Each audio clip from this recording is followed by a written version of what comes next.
Bismillahirrahmanirrahim. Assalamualaikum warahmatullahi wabarakatuh.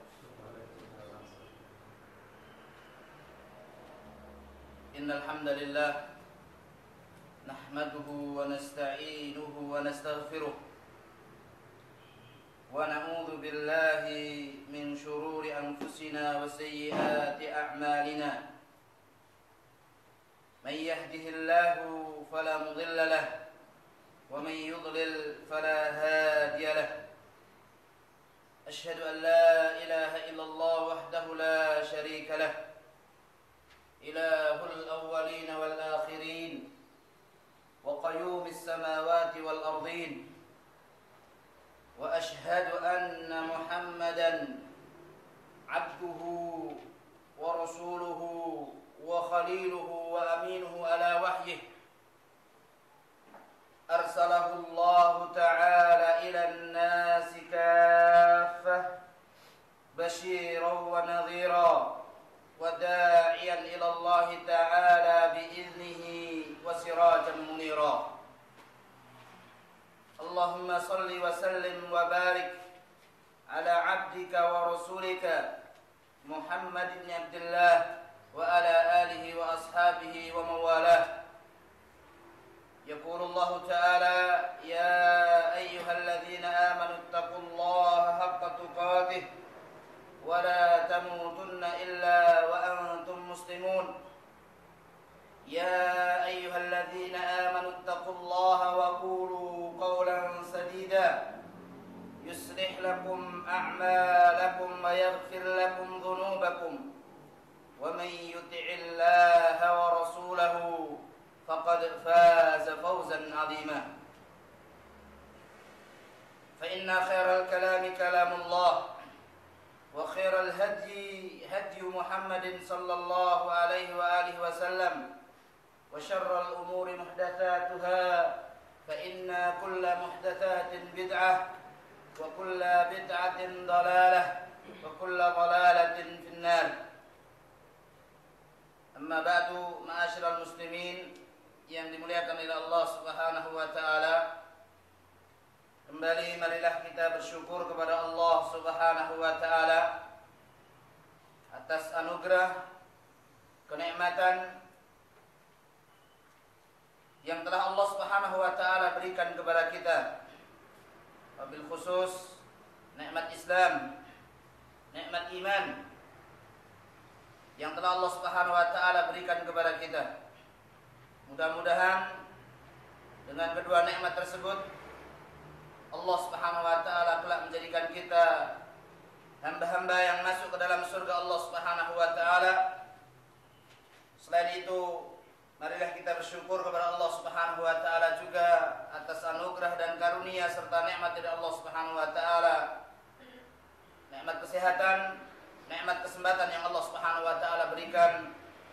Mudah-mudahan hadirnya kita di sini semua, duduknya kita semua di majelis ini dalam rangka untuk menggapai ridha dan pahala dari Allah Subhanahu wa taala, menuntut ilmu syar'i, dan mudah-mudahan Allah Subhanahu wa taala senantiasa memberikan nikmat istiqamah kepada kita semuanya.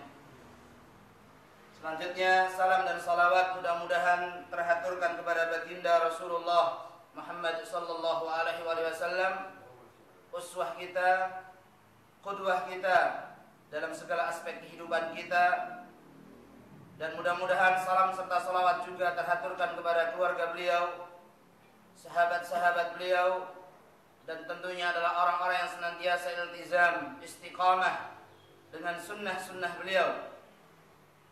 Dan mudah-mudahan kita termasuk dari umat Nabi Muhammad SAW yang benar-benar ikhlas dan istiqamah dalam meniti sunnah Rasulullah SAW.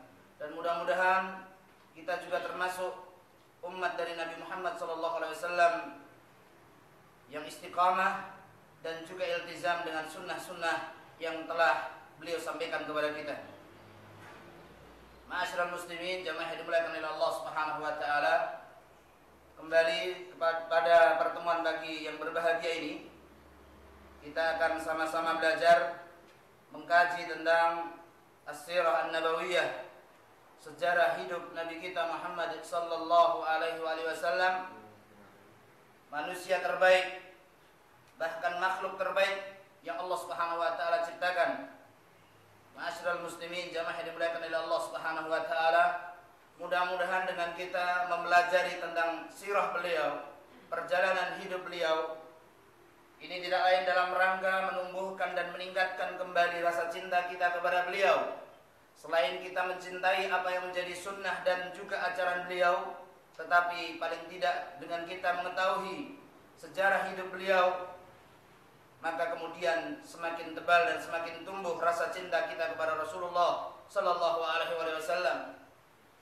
Dalam sebuah hadis yang diriwayatkan ataupun dari jalan Anas bin Malik, Rasulullah sallallahu alaihi wasallam pernah menyatakan dengan perkataan beliau, "Anta ma'a man ahbabta." Dalam hadis ini diriwayatkan oleh Anas bin Malik, an Anas radhiyallahu anhu, anna rajulan sa'ala an-nabiy sallallahu alaihi wasallam. Hadis yang diriwayatkan oleh Anas bin Malik, beliau mengatakan, datanglah seorang laki-laki menghadap Rasulullah sallallahu alaihi wasallam. Kemudian orang tersebut bertanya, anna rajulan sa'ala an-nabiy sallallahu alaihi wasallam 'anis sa'ah. Seorang tersebut, dalam riwayat Imam Bukhari dikatakan bahwa orang tersebut adalah orang yang hidup di pedalaman, orang Arab Badui, bertanya kepada Rasulullah sallallahu alaihi wasallam tentang hari kiamat. Faqala, maka orang tersebut mengatakan, mata sa'ah. Wahai Rasulullah, kapan akan terjadi hari kiamat itu? Waqal, namun Rasulullah sallallahu alaihi wasallam menjawab bukan dengan jawaban memberitakan kapan akan terjadinya hari kiamat ataupun menggambarkan tentang ciri-ciri kapan akan terjadinya hari kiamat, tetapi Rasulullah sallallahu alaihi wasallam menjawab dengan perkataan beliau, "Wa madza a'dadta laha?" Anda bertanya kepada aku tentang kapan hari kiamat, maka kemudian Rasulullah SAW bertanya kembali kepada orang ini dengan pertanyaan, "Wa ma a'dadta laha?" Lalu apa yang telah engkau persiapkan jika hari kiamat itu Allah Subhanahu wa taala datangkan? Allah Subhanahu wa taala takdirkan hari kiamat itu tiba. Faqal, maka orang tersebut mengatakan, la syai'. Tidak ada apa-apa ya Rasulullah SAW yang bisa aku bawa sebagai bekal ketika hari kiamat itu telah Allah Subhanahu wa taala takdirkan. Illa, maka kemudian seorang ini mengatakan, illa, tapi kecuali ya Rasulullah, inni uhibbullaha wa rasulah. Tetapi aku sesungguhnya sangat mencintai Allah dan Rasulnya Muhammad sallallahu alaihi wasallam. Jadi orang Arab Badui ini ketika ditanya oleh Rasulullah SAW, wa madza a'dadta laha? Lalu persiapan apakah yang telah engkau persiapkan jika Allah Subhanahu wa taala datangkan hari kiamat itu tiba?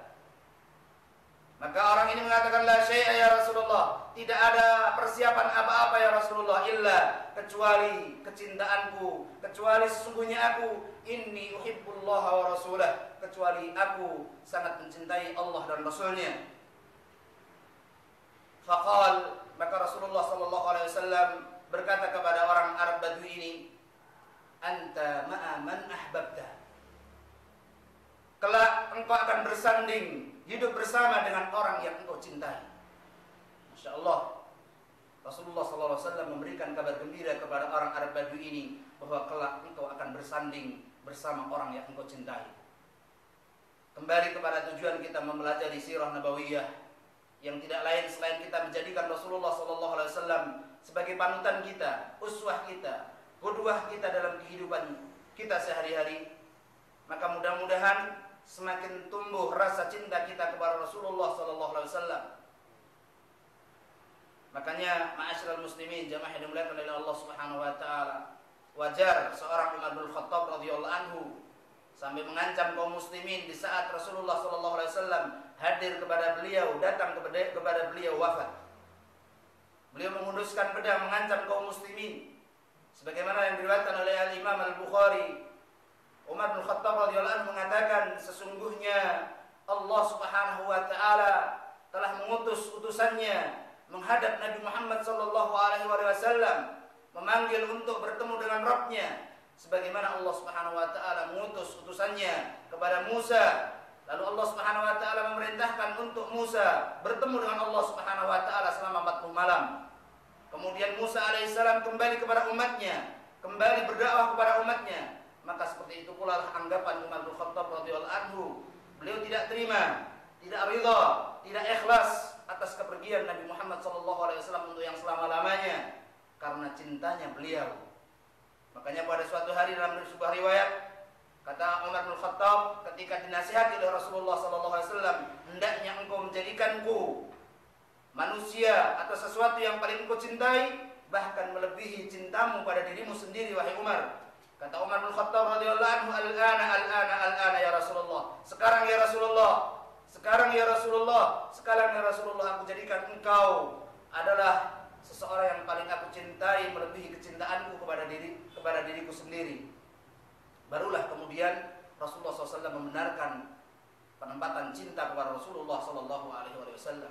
Wajar kalau seorang Umar bin Khattab yang telah menjadikan Rasulullah SAW manusia yang paling beliau cintai melebihi dari segalanya, melebihi dari seluruh umat manusia ini, sehingga beliau tidak ridha. Demikian pula dengan seluruh para sahabat. Oleh karena itu dalam sebuah riwayat, hari ketika wafatnya Rasulullah SAW, mereka mengatakan seakan bumi Madinah gelap gulita karena seluruh kaum muslimin dalam keadaan dan kondisi gundah gulana. Mereka dalam kondisi duka cita yang sangat mendalam karena mereka harus kehilangan manusia yang paling mereka cintai. Dan mudah-mudahan hadirin yang dimuliakan oleh Allah Subhanahu wa taala, sekali lagi mudah-mudahan dengan kita semakin mengetahui tentang kepribadian Rasulullah sallallahu alaihi wasallam, kita dijadikan oleh Allah Subhanahu wa taala benar-benar orang yang mencintai beliau sehingga kelak kita akan bersanding dengan beliau. Oleh karena itu, dalam kelanjutan hadis yang diriwayatkan oleh Anas bin Malik berkata, Qala Anasun fama farihna bi syai'in farahana bi qaulin Nabi sallallahu alaihi wasallam anta ma'a man ahbabta. Maka kemudian Anas sebagai perawi hadis ini dia berkata, tidak pernah merasakan rasa kegembiraan yang begitu tinggi dan besar kecuali di saat kami mendengar perkataan Rasulullah sallallahu alaihi wasallam, anta ma'aman ahbabta, kamu kelak akan bersanding dengan orang yang engkau cintai. Lalu kemudian Anas bin Malik melanjutkan perkataan beliau, faqala Anas fa ana uhibbun nabiyya sallallahu alaihi wasallam wa Abu Bakr wa Umar. Maka sungguhnya aku sangat mencintai Rasulullah sallallahu alaihi wasallam. Aku juga sangat mencintai Abu Bakar, sangat mencintai Umar bin Khattab radhiyallahu anhu. Wa arju an akuna ma'ahum bi hubbi iyyahum. Dan aku berharap kelak aku akan bersanding bersama dengan mereka di surga Allah Subhanahu wa taala disebabkan kecintaanku kepadanya. Dengan diakhiri kalimat Anas bin Malik, wa in lam a'mal bimithli a'malihim, sekalipun aku tidak mampu untuk berbuat sebagaimana yang telah mereka perbuat. Ma'asyiral muslimin jamaah yang dimuliakan oleh Allah Subhanahu wa taala. Demikianlah para sahabat Rasulullah sallallahu alaihi wasallam. Mereka mencintai Rasulullah sallallahu alaihi wasallam. Mereka yang hidup bersanding dengan Rasulullah sallallahu alaihi wasallam baik ketika mereka di dunia dan insyaallah ketika mereka nanti di akhirat. Ma'asyiral muslimin jamaah yang dimuliakan oleh Allah Subhanahu wa taala. Di lain sisi mungkin sudah sering kita dapatkan hadis Rasulullah sallallahu alaihi wasallam, "Salatun man kunna fihi wajada halawatal iman." Ada 3 perkara yang mana jika 3 perkara itu ada pada diri seseorang, maka dia pasti akan merasakan dan mendapatkan kenikmatan, lezatnya dan juga manisnya iman. Dia menjadikan Allah dan Rasulnya yang paling dia cintai melebihi kecintaan dari keduanya. Dan dia menjadikan atau mencintai seseorang dan dia tidak mencintai seseorang tersebut kecuali hanya karena Allah Subhanahu wa taala. Perkara yang 3, dia sangat membenci kalau dia terjerumus kembali kepada kekafiran sebagaimana dia benci khawatir, takut bila dia dimasukkan oleh Allah Subhanahu wa taala ke dalam nerakanya. Ma'asyiral muslimin, jamaah yang dimuliakan oleh Allah Subhanahu wa taala, sampai tentang sejarah Nabi sallallahu alaihi wasallam, ikhwah, bapak-bapak yang dimuliakan oleh Allah Subhanahu wa taala, kita teringat tentang 3 orang sahabat Rasulullah sallallahu alaihi wasallam yang mereka sebetulnya niatnya baik. Mereka datang ke rumah istri-istri Rasulullah sallallahu alaihi wasallam. Mereka ingin sebenarnya bertanya kepada istri-istri Rasulullah SAW tentang bagaimana sih kehidupan Rasulullah SAW di saat tidak ada di hadapan mereka. Artinya Rasulullah SAW berada di tengah-tengah keluarga beliau. Mungkin bagi kita dengan sekuat tenaga, dengan sekemampuan kita, kita ingin berpenampilan yang terbaik ketika kita berada di hadapan manusia. Tentang ibadah kita, akhlak kita, berpakaian kita, tutur kata kita, gaya hidup kita, mungkin kita akan berusaha untuk dinilai oleh orang dengan penilaian yang baik. Tetapi tentang akhlak kita yang kedua, akhlak di saat kita tidak ada di hadapan manusia, naudzubillah, termasuk saya dan juga hadirin yang dimuliakan oleh Allah Subhanahu wa taala, dan hanya Allah Subhanahu wa taala yang tahu, bahkan sampai seperti itu, dan juga keluarga kita yang tahu. Tetapi lihatlah para hadirin yang dimuliakan oleh Allah Subhanahu wa taala, istri-istri Nabi sallallahu alaihi wasallam, mereka memberikan penilaian sempurna kepada Rasulullah sallallahu alaihi wasallam. Oleh karena itu, kalau kita ingin melihat siapa kita, maka tanyalah keluarga kita. Mungkin kita di luar rumah mudah untuk tersenyum dengan orang lain, tapi dengan istri dan anak mungkin kita pelit untuk tersenyum. Kadang kita lembut berkata kepada orang lain, tapi kadang-kala di tengah-tengah keluarga kita berkata dengan kasar. Mungkin kita di luar mudah untuk memuji orang, tapi di rumah kita mungkin termasuk orang yang paling pelit dalam memuji orang, memuji keluarga kita, istri dan anak kita. Tapi ternyata ma'asyiral muslimin yang dimuliakan oleh Allah Subhanahu wa taala, dalam riwayat ada 3 sahabat Rasulullah sallallahu alaihi wasallam yang benar-benar ingin tahu bagaimana Rasulullah sallallahu alaihi wasallam hidup di tengah-tengah keluarga beliau. Kemudian istri-istri beliau semua memberikan penilaian kepada Rasulullah sallallahu alaihi wasallam, nilainya sempurna. Maka kemudian sahabat ini ada yang mengatakan, kalau begitu saya akan sholat malam terus dan saya tidak akan tidur. Yang satunya berkata, kalau begitu saya akan berpuasa dan tidak akan berbuka. Yang satu berkata, kalau begitu saya tidak akan menikah. Masya Allah. Mereka berkomentar, kalau Rasulullah SAW, manusia yang telah diampuni atas dosa-dosanya, baik yang telah lalu maupun yang akan datang, seperti itu penilaian keluarga beliau kepada kita, lalu bagaimana dengan kita? Oleh karena itu, yang tadi satu mengatakan, kalau begitu saya akan berpuasa dan tidak akan batal dalam puasa saya, terus menerus ngedur puasanya. Yang satu mengatakan, kalau begitu saya akan sholat malam dan tidak akan tidur. Yang satu, kalau begitu saya tidak akan menikah. Maka kemudian setelah Rasulullah SAW, dalam riwayat Muslim, Rasulullah SAW setelah mendengar berita itu, maka beliau pun naik mimbar dengan perkataan, wama balu, apa sebetulnya yang ada dalam benak mereka yang mengatakan ini dan ini. Bahkan dalam riwayat yang lain ditemui oleh Rasulullah SAW, kaliankah yang mengatakan ini dan ini? Kata mereka, iya ya Rasulullah. Masya Allah, dalam riwayat ini Rasulullah SAW tidak menyebutkan wahai fulan, wahai fulan, wahai fulan. Kalau kita kan enggak. Kalau kita mendengar sebuah berita yang itu mungkin adalah sebuah kejelekan atau aib seseorang, kita berusaha sekuat mungkin, siapa sih namanya? Sampai diuber kemana-mana. Bukan pokok permasalahannya yang dicari jalan keluarnya, solusinya, tetapi yang kita sibuk untuk mencari siapa sih pelakunya.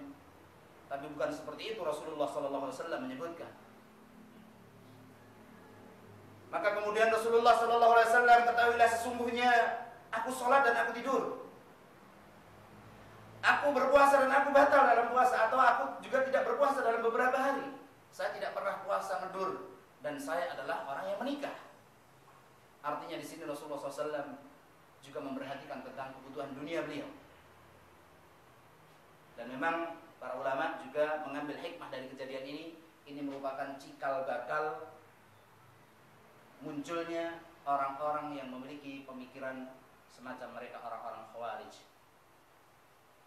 Termasuk juga nanti ketika ada kejadian Beliau Rasulullah SAW pada saat pembagian harta perang Hunain, beliau ditegur, "I'dil ya Muhammad." Berlaku adillah wahai Muhammad sallallahu alaihi wasallam. Maka Rasulullah SAW mengatakan, siapa yang tidak adil kalau bukan aku yang berlaku untuk berbuat adil dalam masalah ini? Siapa lagi? Dan ini para ulama mengatakan juga ini adalah cikal bakal adanya perpecahan, utamanya adalah mereka orang-orang Khawarij. Makanya ketika itu ada salah seorang sahabat minta izin kepada Rasulullah, "Ya Rasulullah, izinkan kepadaku untuk aku penggal kepalanya. Dia sudah tidak sopan terhadapmu wahai Rasulullah SAW." Maka Rasulullah SAW, "Jangan, biarkan saja. Sesungguhnya akan muncul dari keturunannya orang-orang yang puasanya Masya Allah lebih daripada puasa kalian, ibadah mereka lebih baik daripada ibadah kalian, sholat mereka lebih bagus daripada sholat kalian.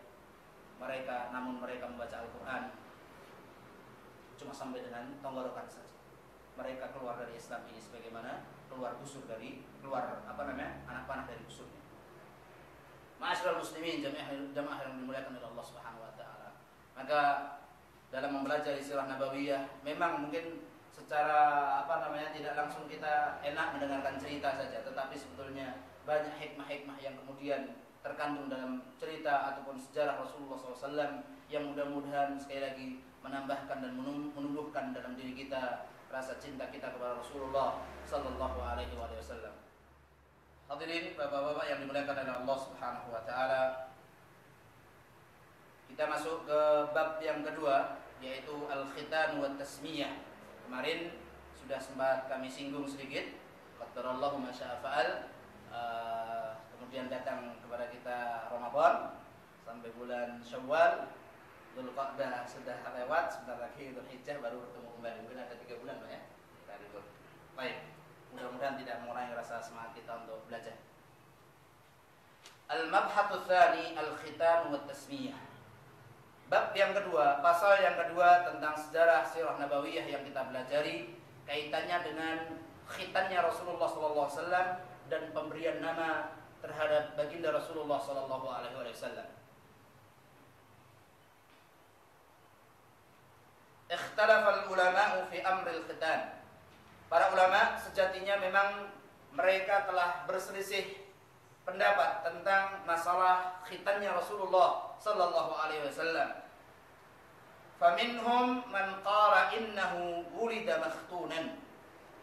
Sebagian di antara para ulama mereka ada yang mengatakan bahwa sesungguhnya Rasulullah SAW wulida makhtunan. Beliau terlahirkan sudah dalam kondisi dikhitan.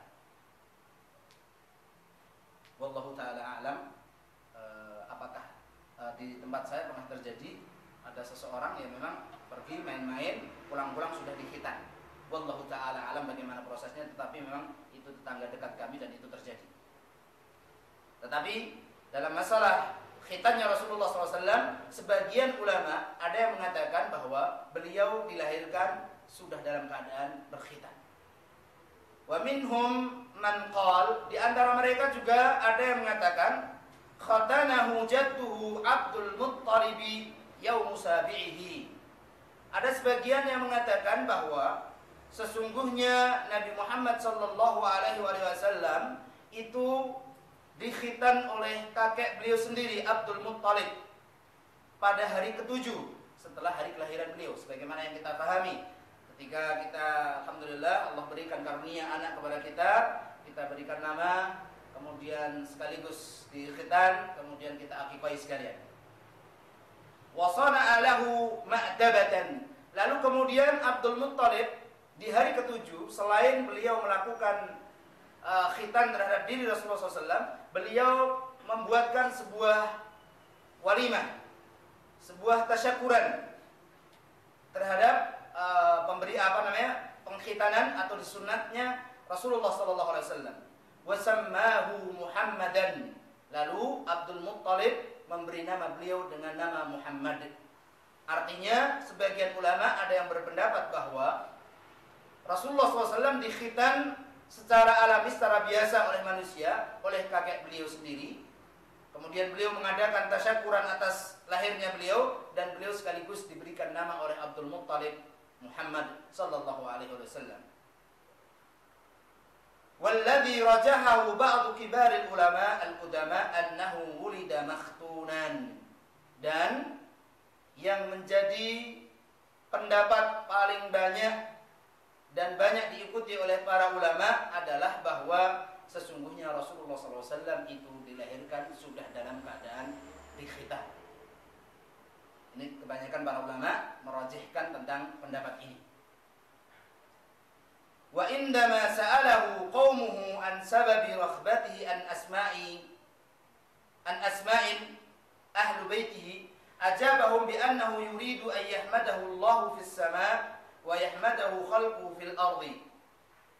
Dan ketika manusia orang-orang Quraisy datang kepada menghadiri undangan Abdul Muttalib di hari ketujuh, mereka bertanya kepada Abdul Muttalib, karena Abdul Muttalib adalah orang besar, pembesar Quraisy saat itu. Beliau ditanya tentang sebab penamaan Rasulullah SAW dengan nama Muhammad terpuji. Maka beliau mengatakan, beliau menjawab atas pertanyaan mereka, bi annahu yuridu, sesungguhnya Abdul Muttalib sangat menginginkan agar Allah Subhanahu wa taala memujinya.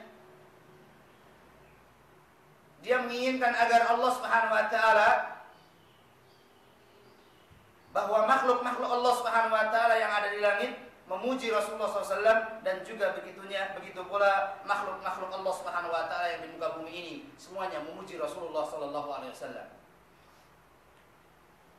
Selanjutnya, Bapak-bapak yang dimuliakan oleh Allah Subhanahu wa taala dan juga ibu-ibu yang dimuliakan oleh Allah Subhanahu wa taala, kesimpulannya bahwa sebagian besar ulama mengatakan bahwa Rasulullah SAW dilahirkan dalam keadaan sudah berkhitan. Adapun keinginan dari Abdul Muttalib memberikan nama Muhammad, beliau menghendaki agar Allah Subhanahu wa taala memperkenankan seluruh penduduk langit dan seluruh penduduk bumi ini memuji Rasulullah sallallahu alaihi wasallam. Wa urifa ar-rasul sallallahu alaihi wasallam bi asma'in ukhra. Nabi Muhammad SAW ternyata juga diketahui memiliki nama-nama selain dengan nama Muhammad. Faqad qil, sesungguhnya Rasulullah SAW pernah bersabda, Innali asma'un, sesungguhnya aku ini memiliki beberapa nama. Kata beliau, Ana Muhammad, saya adalah Muhammad. Wa ana Ahmad, dan saya adalah Ahmad. Wa ana Al-Mahi, dan saya Al-Mahi. Alladhi yamhullahu bi al-kufra, yang mana Allah Subhanahu wa taala menjadikanku sebagai orang yang menghapus kekufuran. Maksud dari Al-Mahi, orang yang menghapus kekufuran. Wa ana Al-Hashir, saya juga memiliki nama Al-Hashir. Jadi nama beliau Muhammad, Ahmad, Al-Mahi, Al-Hashir, alladhi yuhsirun nasa ala qadami, yang kelak mereka akan dihimpun oleh Rasulullah sallallahu alaihi wasallam, atau manusia akan terhimpun di hadapan kaki Rasulullah SAW atau di hadapan Rasulullah sallallahu alaihi wasallam saat mereka nanti berduyun-duyun meminta syafaat Rasulullah sallallahu alaihi wasallam. Kemudian dilanjutkan, wa ana al-aqib, dan saya memiliki nama juga dengan nama al-aqib. Wa qala ar-rawi az-Zuhri, dan rawi dari hadis ini yaitu al-Imam az-Zuhri, beliau mengatakan, wal aqibu alladhi laysa ba'dahu nabiyyun. Al-aqib memiliki arti adalah alladhi laysa ba'dahu nabiyyun, yaitu yang tidak ada setelahnya seorang nabi. Wa zada Ibnu Sa'd, dan Ibnu Sa'ad menambahkan, yaitu wal khatim, penutup. Jadi tadi namanya Muhammad, Ahmad, Al-Mahi, Al-Hashir, Al-Aqib, Al-Khatim. Wa zada Muslim asma'un ukhra, dan Imam Muslim juga menambahkan bahwasanya Rasulullah SAW memiliki nama yang lain selain nama-nama yang disebutkan tadi. Wahyal Muqaffa wa Nabiyur Rahmah. Wa zada Tirmidzi Sedangkan Al-Imam At-Tirmidzi beliau menambahkan Nabiyul Malahim, nabi yang mempersatukan umat. Jadi nama beliau ternyata banyak sekali. Muhammad, Ahmad, Al-Mahi, Al-Hashir, Al-Aqib, Al-Khatim, kemudian Al-Muqaffa, Nabiyur Rahmah, Nabiyul Malahim, banyak sekali.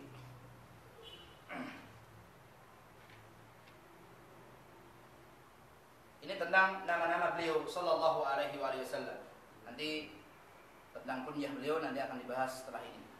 Walaupun beliau memang tidak suka untuk dipanggil dengan panggilan kunyah beliau.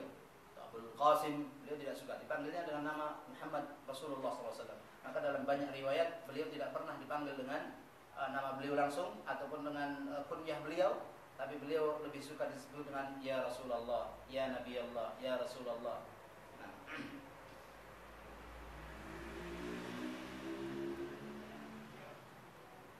Waqad ja'at akhbarun bi anna ummahu sammathu Ahmad.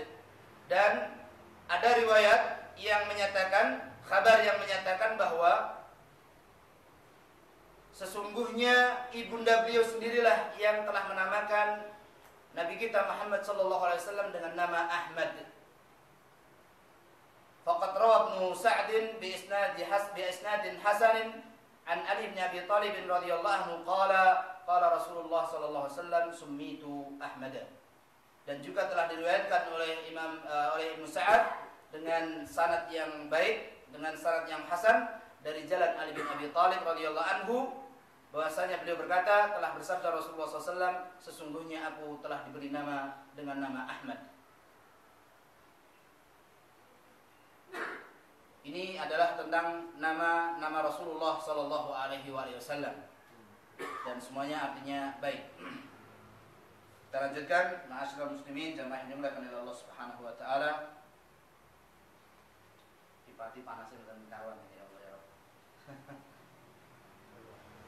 Kalau tanglet Pak mentor dari Jawa nih.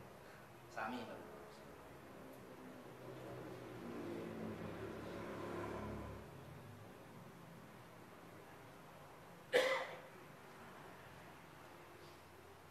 Ma'asyiral muslimin, jamaah bapak-bapak yang dan juga ibu-ibu yang dimuliakan oleh Allah Subhanahu wa taala.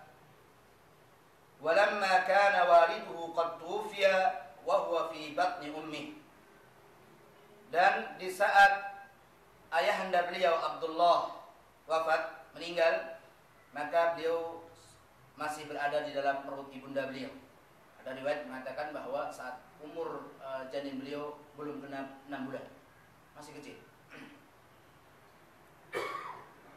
Fayanshariful qa'imu bitasmiyati ilal Maka kemudian pendapat mengatakan bahwa sesatinya orang yang telah memberikan nama kepada baginda Rasulullah SAW adalah ibunda beliau, yaitu Aminah, bukan siapa-siapa. Wa yashhadu lidzalika, sebagai penguat dari riwayat tersebut adalah ma rawahu Ibnu Sa'd, apa yang telah diriwayatkan oleh Ibnu Sa'd min tariqil Waqidi, dari jalan Al-Waqidi, bisanadihi ila Abi Ja'far Muhammad bin Ali, dengan sanad beliau sampai kepada seseorang yang bernama Ja'far Muhammad bin Ali. Dia berkata, umirat Aminatu wa hiya hamilun bi Rasulillah sallallahu alaihi wasallam an tusammihi Ahmad. Sesungguhnya Aminah saat itu diperintahkan, padahal saat itu beliau masih dalam kondisi mengandung Rasulullah SAW, agar menamakan calon bayinya dengan Ahmad, yaitu Rasulullah SAW. Dan juga wa yashhadu lahu aidan ma rawahu Abu Nuaim, dan sebagai penguat dari perkataan di atas yang mengatakan bahwa orang yang memberikan nama Ahmad itu adalah ibunda beliau sendiri, yaitu Aminah, adalah riwayat Abu Nuaim an Buraidah wa Ibni Abbas, dari jalan dari Buraidah dan Abdullah bin Abbas, keduanya berkata, ra'at Aminatu fi manamiha faqila laha innaki qad hamalti bi khairil bariyah wa sayyidil alamin. Dari Buraidah dan Abdullah bin Abbas, mereka berdua bersabda, Sesungguhnya Aminah telah bermimpi dalam tidurnya. Dikatakan dalam mimpinya datang kepada Aminah seseorang dan berkata kepadanya, innaki qad hamalti bi khairil bariyah. Sesungguhnya engkau telah mengandung di dalam janinmu manusia terbaik, manusia pilihan Allah Subhanahu wa taala dan penghulu bagi alam semesta ini. Kemudian apabila engkau melahirkannya, fasammihi Ahmada wa Muhammada ilal akhir. Maka jika nanti engkau telah melahirkannya, maka berikanlah nama dia Ahmad atau Muhammad dan seterusnya. Ini adalah riwayat dari Buraidah dan Abdullah bin Abbas. Wa yashhadu lahu ma rawahu Ibnu Ishaq wa min tariqihi al-Baihaqi fi ad-Dalail. Dan juga sebagai penguat dari riwayat yang mengatakan bahwa pemberian nama kepada baginda Rasulullah SAW dengan nama Ahmad tersebut yang diberikan oleh ibunda beliau adalah riwayat yang telah diriwayatkan oleh Ibnu Ishaq dari jalan Al-Baihaqi di dalam kitab Al-Dalail. Waqal, beliau berkata, wa kanat Aminatu tahduthu annaha utiyat hina hamalat bi Muhammadin faqila laha fa'idha waqa'a fasammihi Muhammadan. Dahulu Aminah berkata, di saat beliau diberikan nikmat oleh Allah Subhanahu wa taala dengan mengandung Rasulullah SAW, maka dikatakan kepadanya, apabila nanti telah lahir darimu janin tersebut, maka berikanlah nama kepadanya Muhammad. Fa inna ismahu fit Taurati wal Injili Ahmad. Namun sesungguhnya nama yang terkenal ataupun dikenal di tengah-tengah kitab Taurat dan Injil di kalangan Bani Israel, Rasulullah SAW dikenal dengan nama Ahmad. Yahmaduhu ahlus sama' wa ahlul ardi. Penduduk langit memuji beliau. Berikut juga dengan penduduk dunia ini ataupun bumi ini. Wasmuhu fil Qur'ani Muhammad. Tetapi nama beliau di dalam Al-Quran adalah Muhammad. Maka kemudian fasammathu bidzalik. Maka kemudian Aminah memberikan nama Muhammad ataupun Ahmad. Hadirin yang dimuliakan oleh Allah Subhanahu wa taala, kita lanjutkan tentang pemberian nama Rasulullah sallallahu alaihi wasallam. Wa fi akhirih annaha akhbarat Abdul Muttalib. Di akhir al-kisah ini, Aminah kemudian memberitahukan kepada mertua beliau, Abdul Muttalib, dengan apa yang telah diperintahkan, yaitu tentang penamaan kepada Rasulullah SAW dengan nama Ahmad ataupun Muhammad. Faqal, maka kemudian Abdul Muttalib mengabadikan nama Muhammad ataupun Ahmad di dalam sebuah faqala syi'ran, di dalam syair atau dalam bait-bait syairnya, wa fi akhirih, di akhir dari sebuah syair yang telah dibuat oleh Abdul Muttalib, Ahmadu maktubun ala lisan. Sesungguhnya nama Ahmad telah menjadi terkenang di semua lisan-lisan manusia saat itu. Banyak dikenal, melekat di hati manusia saat itu. Waqad rawahu Ibnu Asakir aidan, dan juga riwayat ini diriwayatkan juga oleh Ibnu Asakir. Akhwah yang dimuliakan oleh Allah Subhanahu wa taala, tadi tentang riwayat bagaimana Rasulullah SAW diberikan nama Ahmad ataupun Muhammad. Kemudian kita kunyah. Mungkin kalau kunyah kita semua insya Allah sudah menikah, kita punya kunyah semuanya. Saya apa kunyahnya? Abu Yahya. Pak Muin Abu Ibrahim. Seperti kunyahnya Rasulullah yang diberikan nama oleh Jibril. Tapi Rasulullah SAW tidak suka dipanggil dengan Abu Ibrahim. Anak saya Zaim, Abu Zaim. Dan itu adalah para sahabat pun juga seperti itu. Nanti mungkin kita akan baca bagaimana penjelasan. Wa kunya sallallahu alaihi wasallam bi Abil Qasim. Rasulullah SAW sebelum beliau diangkat menjadi seorang rasul, diutus oleh Allah Subhanahu wa taala sebagai seorang rasul, beliau diberi kunyah panggilan dengan Abul Qasim, bapaknya anak beliau yang bernama Al-Qasim.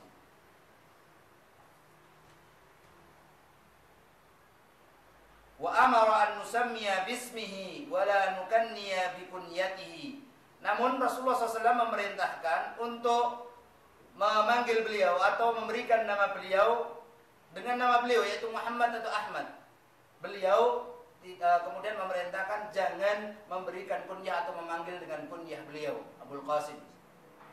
Walaupun saat beliau belum diutus, sebagian orang-orang kafir, kaum kafir Quraisy, mereka memanggilnya ya Abul Qasim, ya Abul Qasim. Seperti itu, karena memang kebiasaan bangsa Arab seperti itu. Wa kannahu Jibril alaihi salam bi Abi Ibrahim. Sedangkan malaikat Jibril alaihi salam menyematkan kunyah bagi Rasulullah SAW dengan kunyah beliau Abu Ibrahim.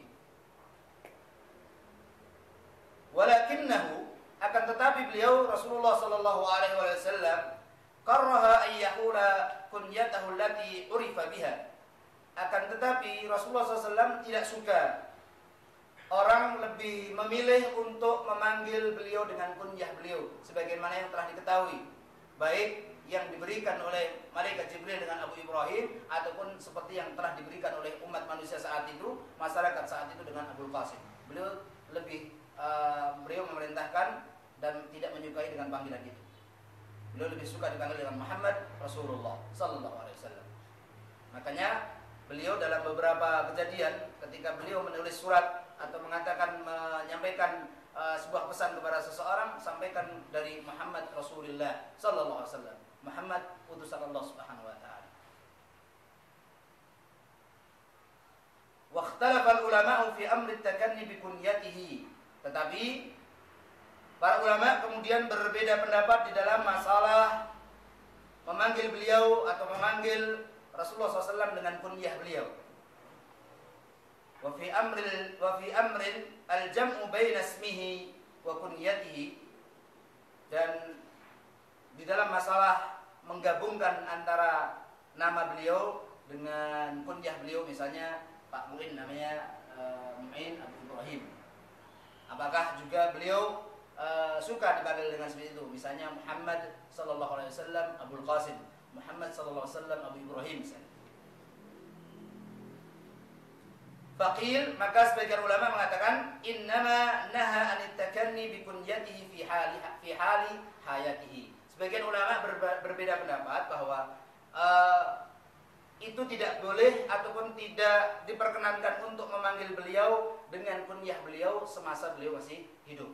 Artinya ketika beliau sudah wafat tidak masalah. Wallahu taala. Wa qila innama naha an yajma'a baina ismihi wa kunyatihi faqat. Tetapi ada sebagian yang mengatakan juga bahwa larangan tersebut adalah ketika menggabungkan antara nama dan kunyahnya saja.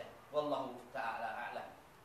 Tetapi yang masyhur di kalangan hadis, di kalangan sabda Rasulullah SAW, perkataan Rasulullah SAW, memang Rasulullah SAW dan para sahabat tidak ada yang memanggil beliau dengan sebutan Muhammad Abul Qasim, Muhammad Abu Ibrahim, Muhammad Abu Abdullah, ataupun Muhammad Abul Qasim dan sebagainya, tidak ada. Tetapi mereka kebanyakan para sahabat memanggil Rasulullah SAW, ya Rasulullah, ya Rasulullah. Dipanggilnya begitu, ya Nabi Allah. Sekalipun juga istri-istri beliau, mereka memanggil Rasulullah SAW dengan panggilan ya Rasulullah, ya Rasulullah.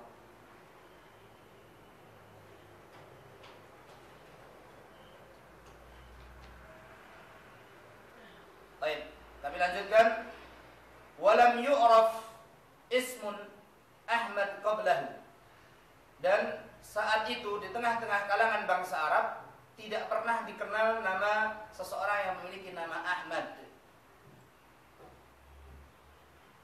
Wasammat ba'dul Arabi bismi Muhammad, dan akhirnya saat itu banyak orang, karena Ahmad ataupun Muhammad tidak dikenal nama itu di tengah-tengah bangsa Arab, tetapi kemudian sebagian orang Arab, bahkan banyak di antara orang-orang Arab kemudian menamakan putra-putra mereka dengan nama Muhammad. Lamma sya'a qubaila wujudihi anna nabiyyan sayub'at ismuhu Muhammadun. Di saat telah tersebar isu atau kabar gosip sesungguhnya akan muncul seorang nabi yang akan diutus oleh Allah Subhanahu wa taala dan namanya adalah Muhammad. Makanya kemudian banyak orang yang memberikan nama putranya dengan nama Muhammad. Dan juga banyak juga yang memberikan nama Muhammad, harapannya dia adalah Imamul Mahdi, Muhammad bin Abdullah Al-Hashimi. Nah, itu kaitannya dengan khitan dan penamaan Rasulullah SAW, dan berikut juga dengan kunyah beliau. Adapun dengan kunyah beliau, maka kemudian beliau tidak suka untuk dipanggil dengan kunyah beliau, tapi beliau lebih suka dipanggil dengan nama beliau saja. Dan kaitannya dengan kunyah ataupun laqab jamaah yang dimuliakan oleh Allah Subhanahu wa taala, maka mudah-mudahan kita tidak termasuk orang-orang yang mudah memberikan laqab, panggilan, julukan kepada orang lain, teman kita sendiri, saudara-saudara kita dengan laqab-laqab yang jelek. Nauzubillah ya.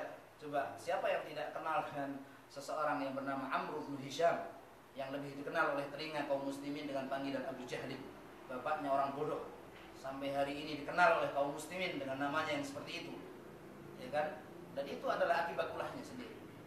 Alangkah jeleknya orang yang mendapatkan sematan laqab yang begitu diingat oleh seluruh umat manusia. Begitu juga dengan Musailamah Al-Kadzdzab. Masa ada fulan Al-Kadzdzab dapat sematan tukang dusta, tukang pembohong. Padahal Rasulullah SAW mengatakan tentang Abu Jahal, Fir'aun hadhihi ummah Abu Jahal. Fir'aunnya umat ini adalah Abu Jahal. Na'udzubillah. Makanya mari kita berikan julukan kepada saudara-saudara kita dengan julukan yang baik. Jangan, mohon maaf, namanya baik-baik dipanggilnya dengan panggilan yang lain. Mari kita berikan julukan kepada dia dengan julukan yang baik, yang merupakan doa kita kepadanya, ataupun memberikan kunyah dia dengan kunyah yang baik. Nah, Al-Mabhatsus Tsalits, bab ketiga tentang sejarah Nabi sallallahu alaihi wasallam. Al-yatmu wa ri'ayatul jadd tsumma al-am. Keyatiman Rasulullah sallallahu alaihi wasallam, artinya beliau lahir dalam kondisi yatim, tidak memiliki ayah, dan pengasuhan yang dilakukan oleh kakek beliau kemudian berlanjut kepada paman beliau. Ma'asyiral muslimin, jamaah dimuliakan oleh Allah Subhanahu wa taala, saya lanjutkan. Ikhtalafa ahlul maghazi was-siyar. Telah berbeda pendapat para ahli al-maghazi, sejarah, dan juga tarikh tentang wafatu walidihi, tentang meninggalnya ayahanda Rasulullah sallallahu alaihi wasallam. Walladzi qalahu Ibnu Ishaq, adapun riwayat yang dikatakan oleh Ibnu Ishaq tentang wafatnya bapaknya Rasulullah sallallahu alaihi wasallam, wa rajahahu Ibnu Sa'd, dan yang dikuatkan oleh Ibnu Sa'ad, inna dzalika kana wa huwa fi batni ummi. Sesungguhnya kejadian meninggalnya, wafatnya ayahanda Rasulullah SAW saat itu beliau masih berada di dalam perut ibunda beliau, Aminah. Wa huwal masyhur, dan itulah riwayat yang paling terkenal di dalam masalah kelahiran Rasulullah SAW, yang mana beliau adalah lahir dalam keadaan yatim. Alladzi rajahu katsirun minal ulama. Demikian juga hal ini dikuatkan oleh pendapat kebanyakan para ulama bahwa Rasulullah SAW lahir dalam keadaan yatim. Seperti Amthalu Adz-Dzahabi, seperti Al-Imam Adz-Dzahabi, wa Ibnu Katsir, dan Ibnu Katsir. Wa huwa alladzi qala bihi Allah Subhanahu wa taala fil Qur'anil Karim, alam yajidka yatiman fa'awa. Allah Subhanahu wa taala berfirman, alam yajidka, bukankah dia mendapatimu yatiman, sebagai seorang yatim, fa'awa, lalu dia melindungimu, wahai Muhammad sallallahu alaihi wasallam. Wa bidzalika yakunu Rasul alaihi salatu wassalam qad wulida yatiman. Oleh karena itu, dengan dasar dalil alam yajidka yatiman fa'awa, maka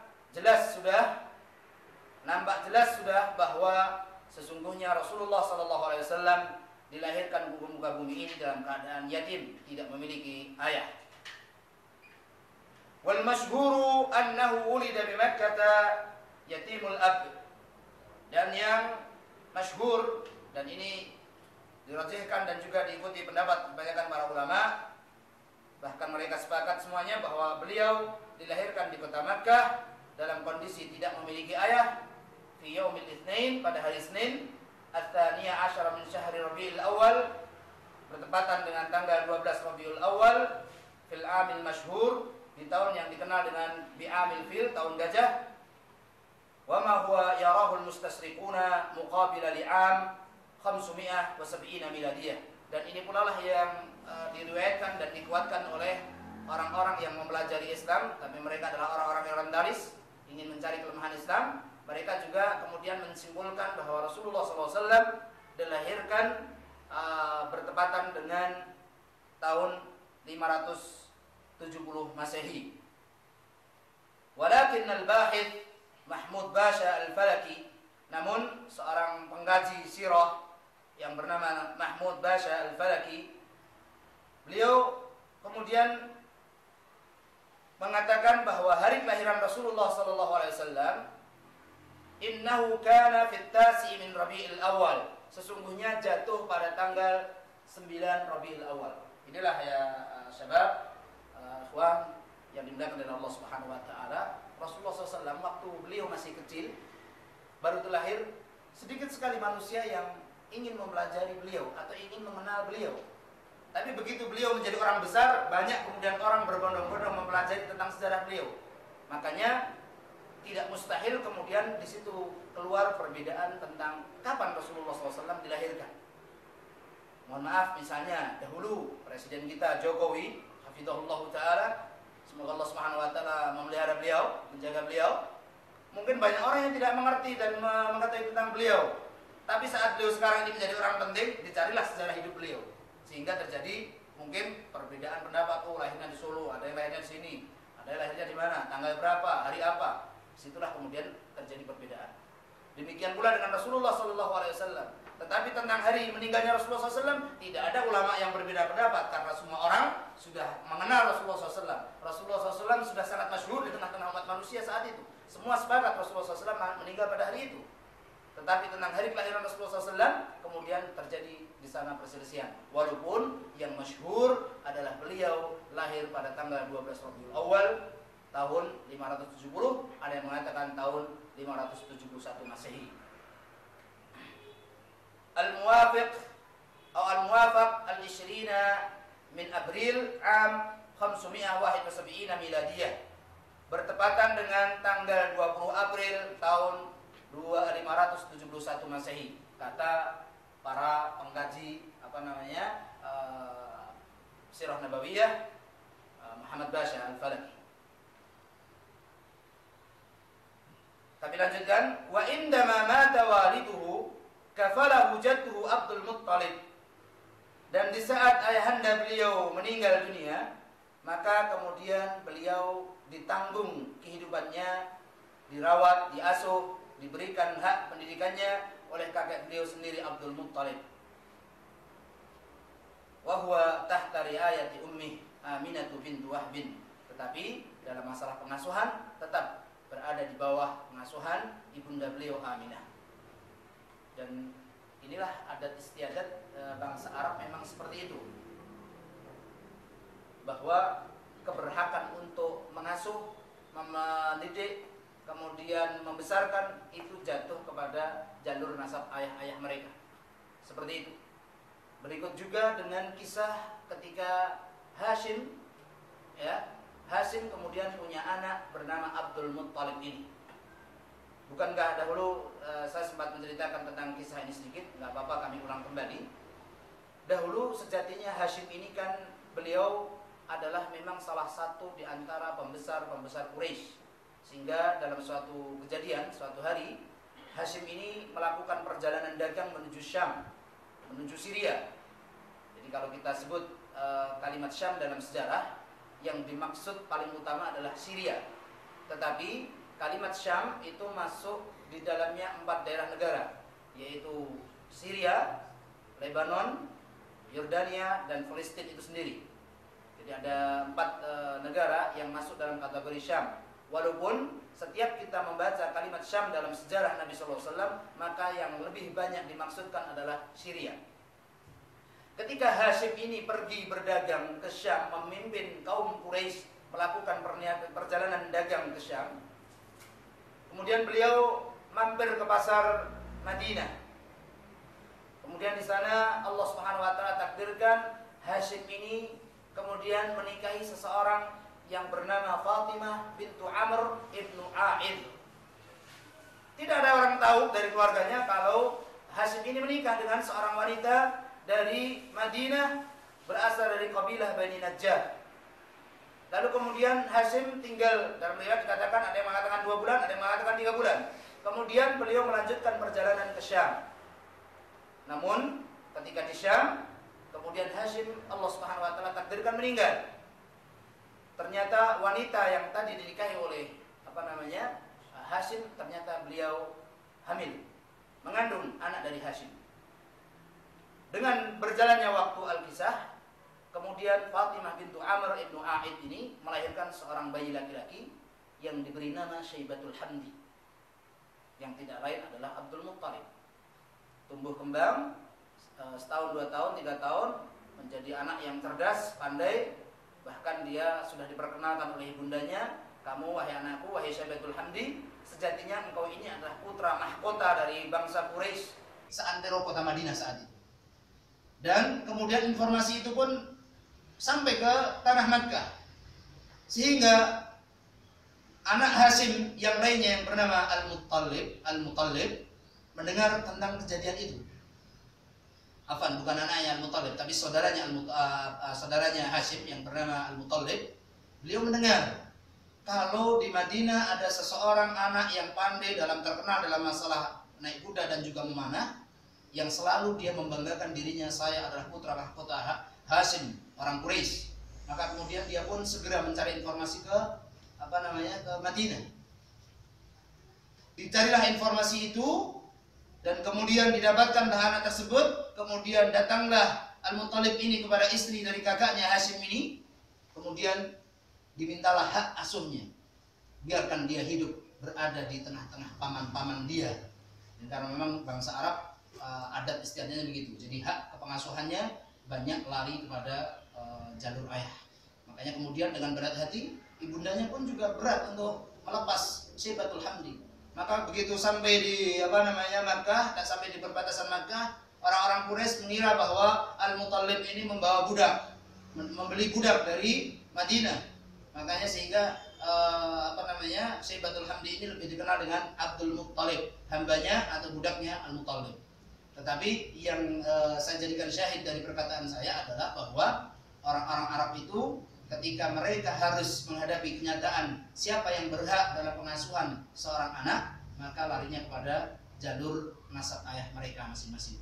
Berikut juga dengan Rasulullah SAW. Maka orang yang bertanggung jawab menjadi kafil Rasulullah SAW di sini adalah kakek beliau, Abdul Muttalib, Syaibatul Hamdi. Makanya Rasulullah SAW juga kadangkala diajak oleh keluarga beliau untuk silaturahim, untuk ziarah kepada saudara-saudara dari jalur ibunda atau nenek beliau sallallahu alaihi wasallam. Saya lanjutkan.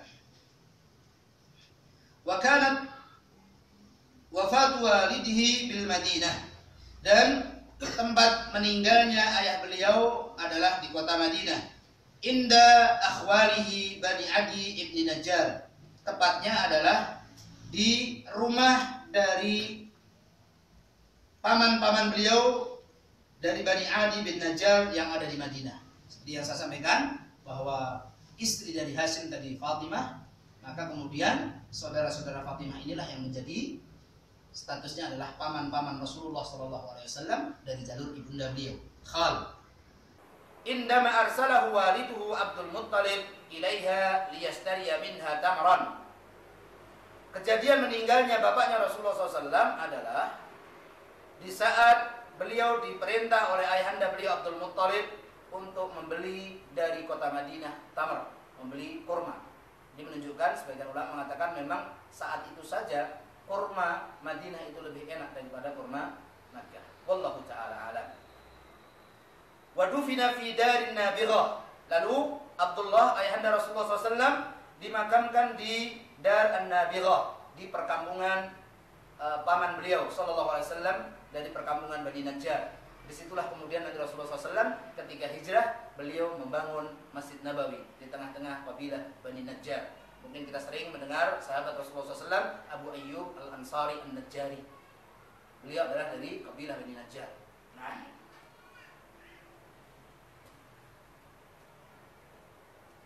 tahta utbatil baiti tsani ala yasari man yadkhula dar nabihah. Jadi tepatnya beliau dimakamkan di depan pintu dari Darun Nabihah sebelah kiri. Ketika orang masuk ke daerah Nabihah. Ini sayangnya memang saya pun mencari-cari peta Jazirah Arab zaman dahulu memang sudah tidak bisa, susah sekali. Contohnya nama-nama dahulu itu kan mungkin sekarang sudah tidak ada. Kita pengen mengenal sekarang itu namanya mana, begitu kan? Kayak contohnya sekarang ya memang ini diantara Masya Allah jazahumullah khairan Khadimul Haramain, terakhir adalah Malik Salman, Raja Saudi. Mudah-mudahan Allah Subhanahu Wa Taala memberikan kemudahan beliau, memelihara beliau, sudah berusaha untuk menjadi pelayan kita ya, dari sisi melayani kaum muslimin. Makanya Arab Saudi itu wallahu taala alam masuk dalam kategori penilaian dunia bahwa Arab Saudi adalah nomor 1, ranking 1 negara yang suka menghilangkan situs-situs bersejarah. Nah, seperti itu. Di Arab Saudi, di tempatnya Rasulullah SAW dilahirkan saat itu, dijadikan sebagai maktabah, sebagai perpustakaan. Sebagian kaum muslimin yang saya dengar dan saya terima, termasuk juga dari jamaah Indonesia, itu melakukan tabarruk di perpustakaan itu. Mereka tetap menganggap di situlah Rasulullah SAW lahir. Jadi kirim surat, minta apa dan sebagainya dengan tulisan seperti itu. Sehingga saat itu dijaga ketat, utamanya oleh mahasiswa-mahasiswa Indonesia untuk diberikan nasihat. Oleh karena itu, karena memang tidak ada perubahan yang signifikan, akhirnya oleh pemerintahan Saudi dihancurkan sekalian. Seperti itu. Makanya Saudi diantaranya adalah negara yang ranking 1 suka menghilangkan situs-situs bersejarah. Wallahu ta'ala alam. Karena memang mereka berpendapat ini akhafud dhararain, karena banyak orang yang kemudian jatuh terjebak dalam syirikan kepada Allah Subhanahu wa taala. Alhamdulillah.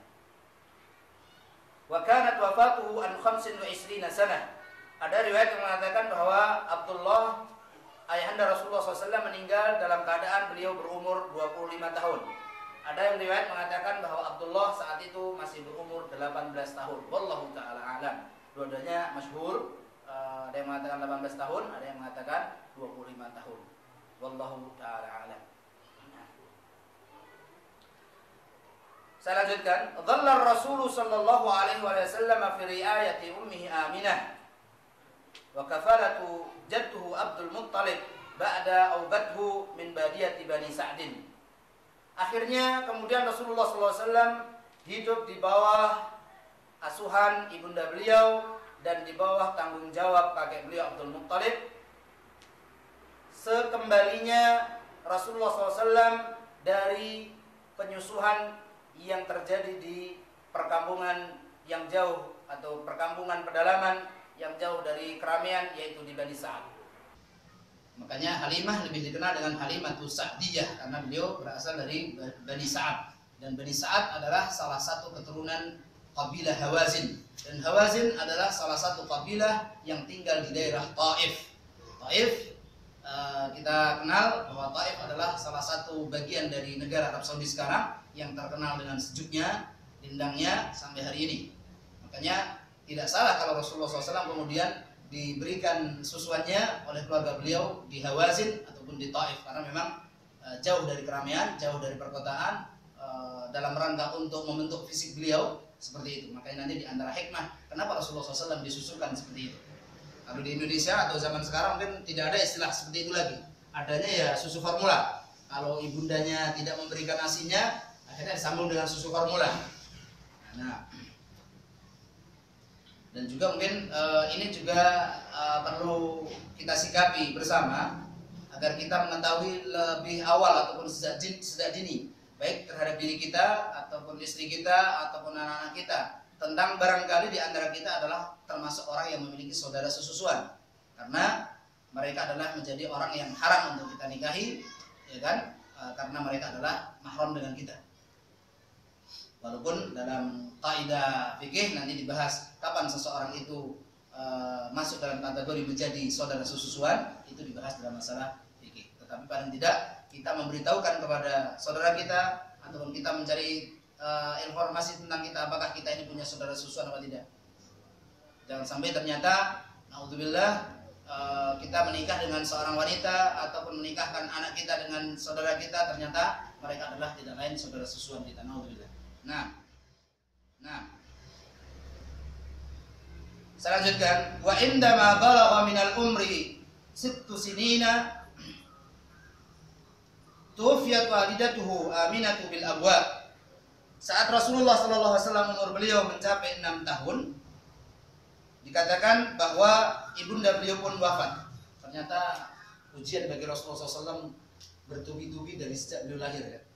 Dan beliau lahir dari seorang ayah yang memang masuk dalam kategori Abdullah, itu adalah salah satu di antara 10 anak Abdul Muttalib yang paling miskin.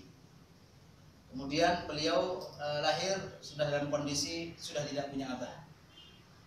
Baru lahir beberapa saat kemudian diasuh oleh Halimatus Sa'diyah sampai 4 tahun. Artinya Rasulullah SAW tidak berada di bawah asuhan ibunda beliau langsung. Beliau hanya 2 tahun berada di dalam pelukan ibunda beliau, kemudian meninggal. Ya Allah ya Rabb.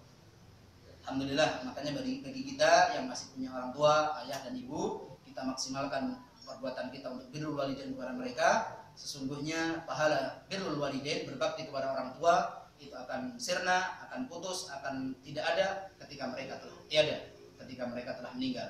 Mumpung mereka masih sehat, mumpung mereka masih ada, mari kita tingkatkan perbuatan birrul walidain kepada mereka berdua. Sering kita kunjungi mereka, sering kita berikan hadiah buat mereka, sering kita berikan bimbingan kepada mereka, dan mudah-mudahan mereka adalah termasuk orang tua kita yang nanti dikumpulkan oleh Allah Subhanahu wa taala bersama kita di surganya nanti. Wahya raji'atun bihi ila Makkah. Saat itu Aminah, ketika beliau meninggal, sesungguhnya Aminah saat itu sedang melakukan perjalanan pulang bersama Rasulullah SAW. Saat itu bersama Rasulullah SAW. Jadi artinya setelah dari Halimatus Sa'diyah 4 tahun, umur 5 tahun sampai 6 tahun inilah yang kemudian Rasulullah SAW berada di bawah bimbingan ibunda beliau, sedang melakukan perjalanan dengan Rasulullah SAW ke Makkah dari min ziyarati qamat biha ma'ahu ila akhwal abihi Bani Ali bin Najjar bil Madinatil Munawwarah. Saat itu ibunda beliau sedang melakukan perjalanan pulang menuju Makkah dari ziarah beliau yang beliau lakukan dengan Rasulullah SAW ke rumah atau berziarah ke paman-paman beliau dari paman-paman ayah beliau, yaitu Bani Najjar, Bani Adi bin Najjar yang ada di Madinah Al-Munawwarah. Madinah Makkah mungkin jaraknya sekitar 450 Mbak. Madinah ya. Cukup jauh. Perjalanan mereka juga tentunya masih pakai unta dan kuda. Nah, wa hamalathu maulahu wa hadanathu Ummu Aiman ila jaddihi Abdul Muttalib di Makkah. Lalu Rasulullah SAW dibawa oleh pembantu dari ayahanda beliau dan juga pengasuh dari Rasulullah SAW sendiri, yaitu Ummu Aiman, dan dibawa kepada kakek beliau di Makkah.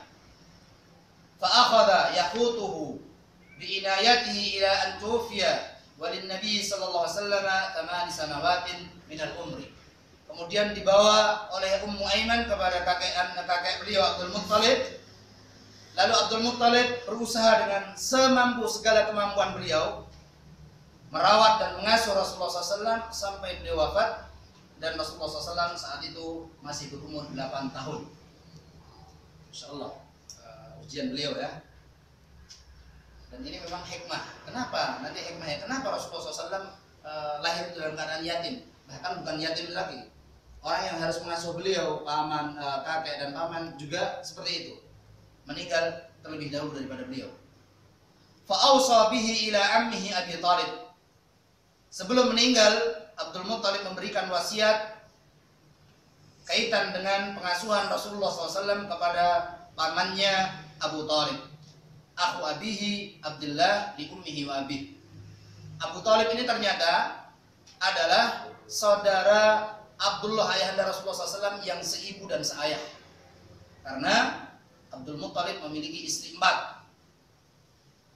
Kalau ibundanya Abu Lahab, yang diabadikan namanya oleh Allah Subhanahu wa taala masuk neraka, naudzubillah, ya kan? Itu juga paman Nabi sallallahu alaihi wasallam dari ibu yang bernama seorang wanita yang bernama Lubna. Seperti itu. Karena memang istri dari Abdul Muttalib 4. Ummuhuma Fatimatu bintu Amri ibni A'id. Ibunda dari Abdullah dan Abu Thalib adalah Fatimah bintu Amr ibnu A'id.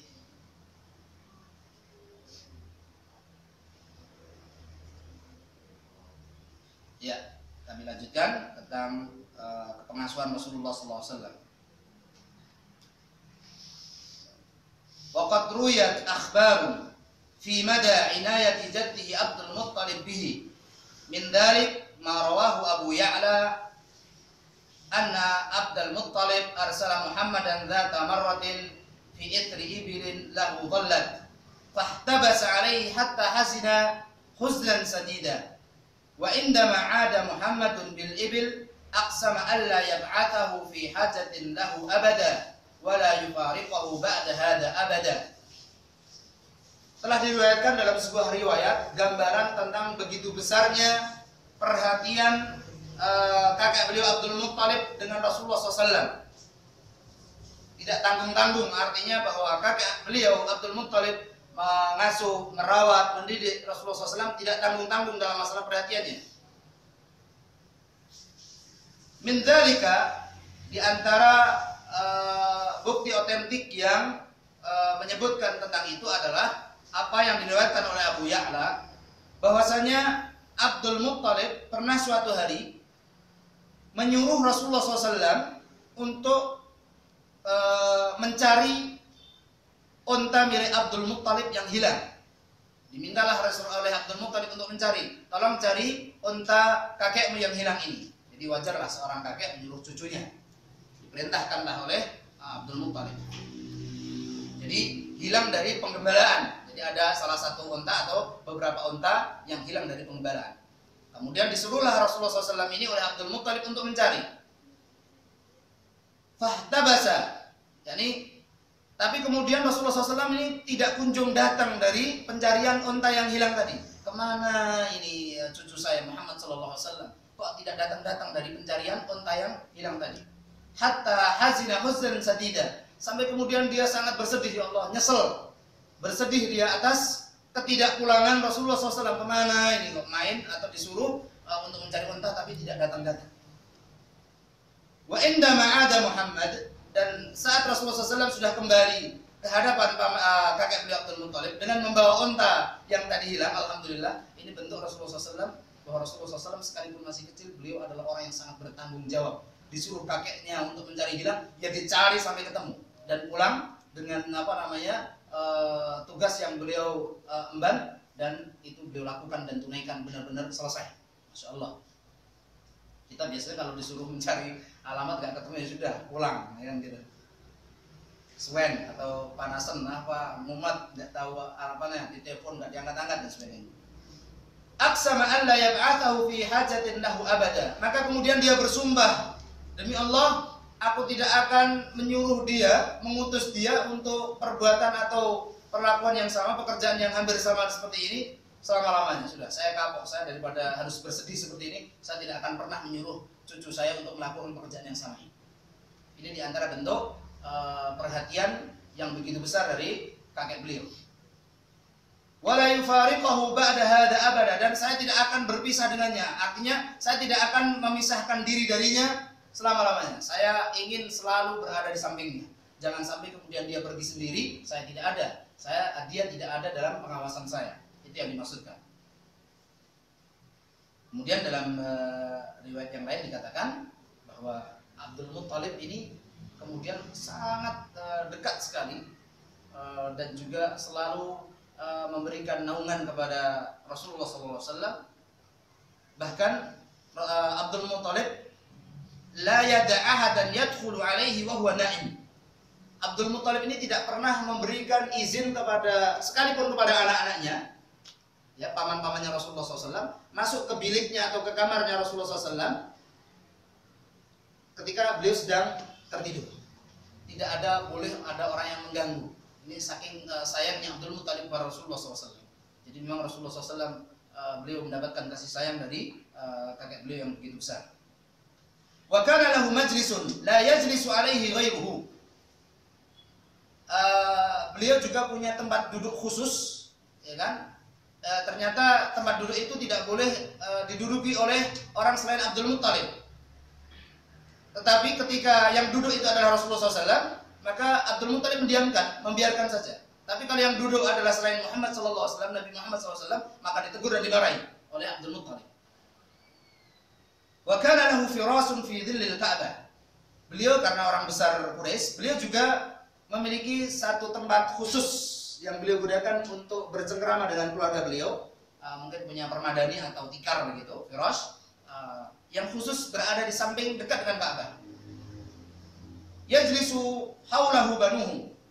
Anak-anak beliau, anak-anak Abdul Muthalib ini selalu menggunakan tempat tersebut di sekeliling tempat khususnya Abdul Muthalib tadi, tikarnya tadi, berkumpul menunggu ayahanda beliau atau ayahanda mereka datang, Abdul Muthalib.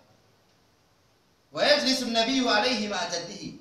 Tetapi Rasulullah SAW lah yang kemudian dibiarkan untuk menggunakan tikar tersebut untuk duduk di situ. Bahkan dalam riwayat yang lain dikatakan seluruh anak-anak Abdul Muthalib tidak ada yang berani untuk duduk di tikar itu. Tetapi ketika Rasulullah SAW datang, malah Rasulullah SAW dipanggil oleh kakek beliau, sini, mari wahai Muhammad, dekat denganku, duduk di sampingku. Nah, dan ini adalah hikmahnya atau diantara pelajaran yang bisa kita ambil dari kebiasaan bangsa Arab yang mulia adalah bahwa mereka para anak dan putra sangat memuliakan dan menghormati ayah-ayah mereka. Artinya orang yang lebih muda sangat menghormati kepada orang-orang yang lebih tua di antara mereka. Nah,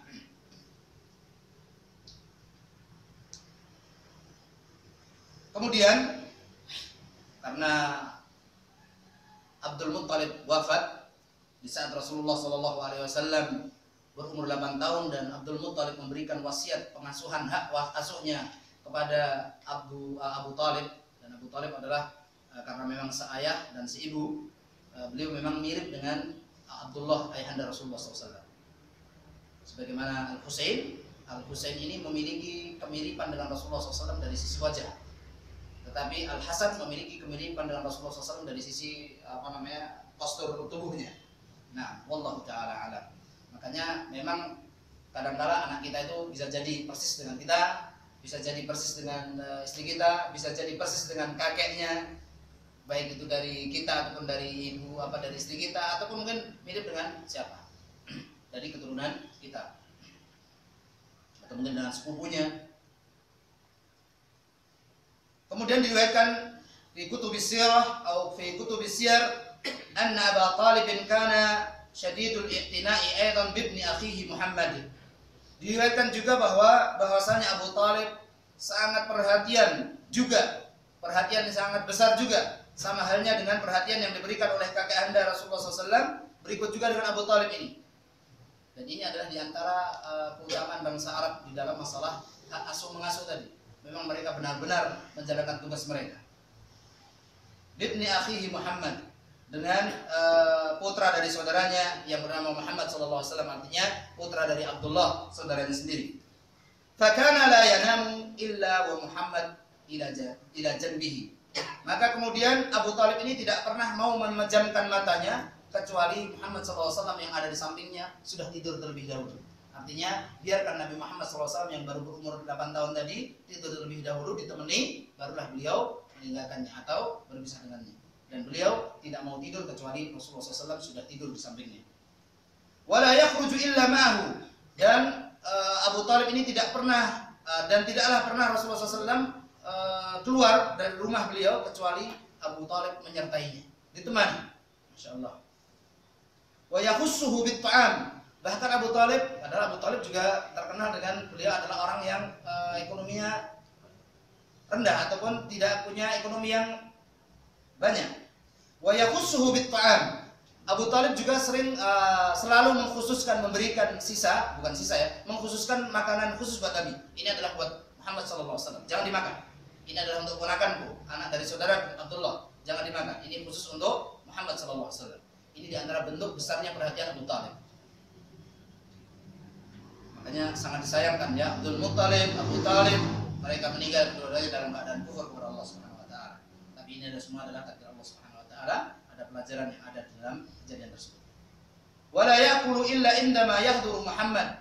Dan Abu Thalib sampai kalau sudah datang waktu makan, beliau tidak mau makan kecuali datang Muhammad sallallahu alaihi wasallam. Jadi tidak mau makan terlebih dahulu kecuali Nabi Muhammad sallallahu alaihi wasallam datang ikut serta dalam.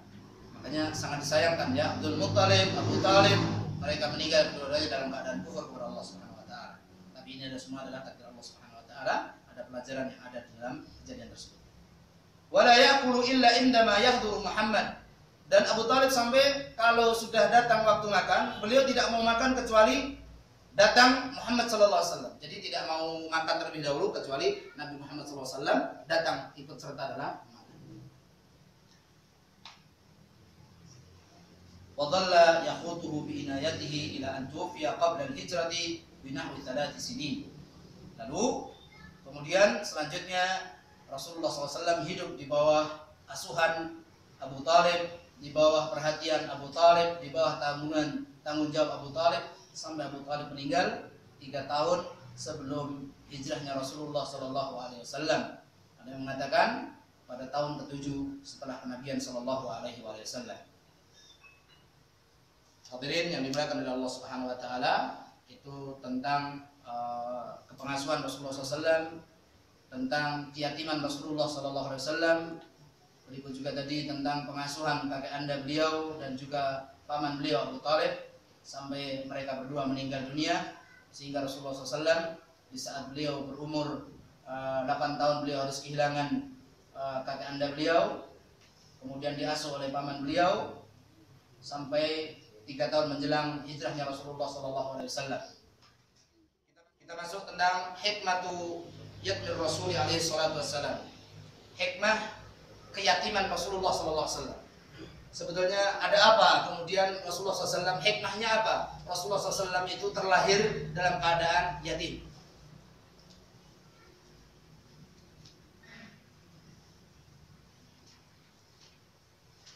Sekali lagi makanya alhamdulillah bagi kita yang masih punya abah, masih punya umi, mari kita tingkatkan kembali ibadah kita kepada Allah Subhanahu wa taala dengan ibadah birrul walidain. Kita manfaatkan waktu yang masih ada, kita kunjungi mereka, kita berikan hadiah mereka, kita berikan perhatian kita kepada mereka dengan yang lebih daripada yang sebelum-sebelumnya ketika kita belum tahu tentang syariah ini. Al-awwal, laqad syaa Allahu azza wa jalla an yansha'a ar-rasul sallallahu alaihi wasallam yatiman. Sesungguhnya Allah Subhanahu wa taala telah menghendaki dan mentakdirkan Rasulullah sallallahu alaihi wasallam tumbuh hidup di muka bumi ini dalam kondisi memang yatim. Ini adalah kehendak Allah Subhanahu wa taala. Ba'idan an tarbiyati abihi wa ummihi wa jaddihi. Jauh dari pendidikan langsung yang dilakukan oleh ayahanda beliau, ibu beliau, kakek beliau. Artinya di sini, kenapa di sini tidak sebutkan tentang paman beliau? Karena memang ketiga orang inilah yang peringkatnya tertinggi dalam masalah perhatian terhadap seseorang, entah itu ayahanda dan ibunya atau mungkin kakeknya. Kalau sudah lari ke paman, mungkin nilai perhatian dan kasih sayangnya sudah berbeda. Tetapi kalau kita bicara tentang ibu dan ayah serta kakek, maka perhatian mereka lebih daripada yang lain. Rasulullah SAW ditakdirkan oleh Allah Subhanahu wa taala lahir dalam keadaan yatim, jauh dari proses tarbiyah yang dilakukan oleh ibunda beliau, ayahanda beliau, kakek beliau. Masya Allah. Inna walidahu qad tuwfiya wa huwa fi batni ummi. Seperti yang saya sampaikan, di mana ayahanda beliau telah meninggal di saat beliau masih berada di perut ataupun di kandungan ibunda beliau, sebagaimana riwayat yang masyhur. Wa qadha mu'dhamu fatratin, dan akhirnya Rasulullah SAW beliau menghabiskan banyak dari waktu-waktu masa kecil beliau, tufulatihi, masa-masa kecil beliau itu berada di bibadiyati Bani Sa'din. Banyak menghabiskan waktu-waktu masa kecil pertama, artinya umur 0 tahun sampai dengan 4 tahun itu sudah lepas jauh dari ibunda, dari ayahandanya, dari kakek beliau. Dari sejak kecil sudah jauh dari mereka. Ba'idan an usratihi kulliha. Beliau jauh dari sanak kerabat beliau semuanya. Yang enggak ibu, yang enggak abah, yang enggak kakek, jauh beliau. Enggak ada yang ini. Ya mungkin seperti anak kita yang kita kirim ke pesantren misalnya. Alhamdulillah di sana banyak ketemu dengan teman-teman ya, ada yang teman sedaerah dan sebagainya.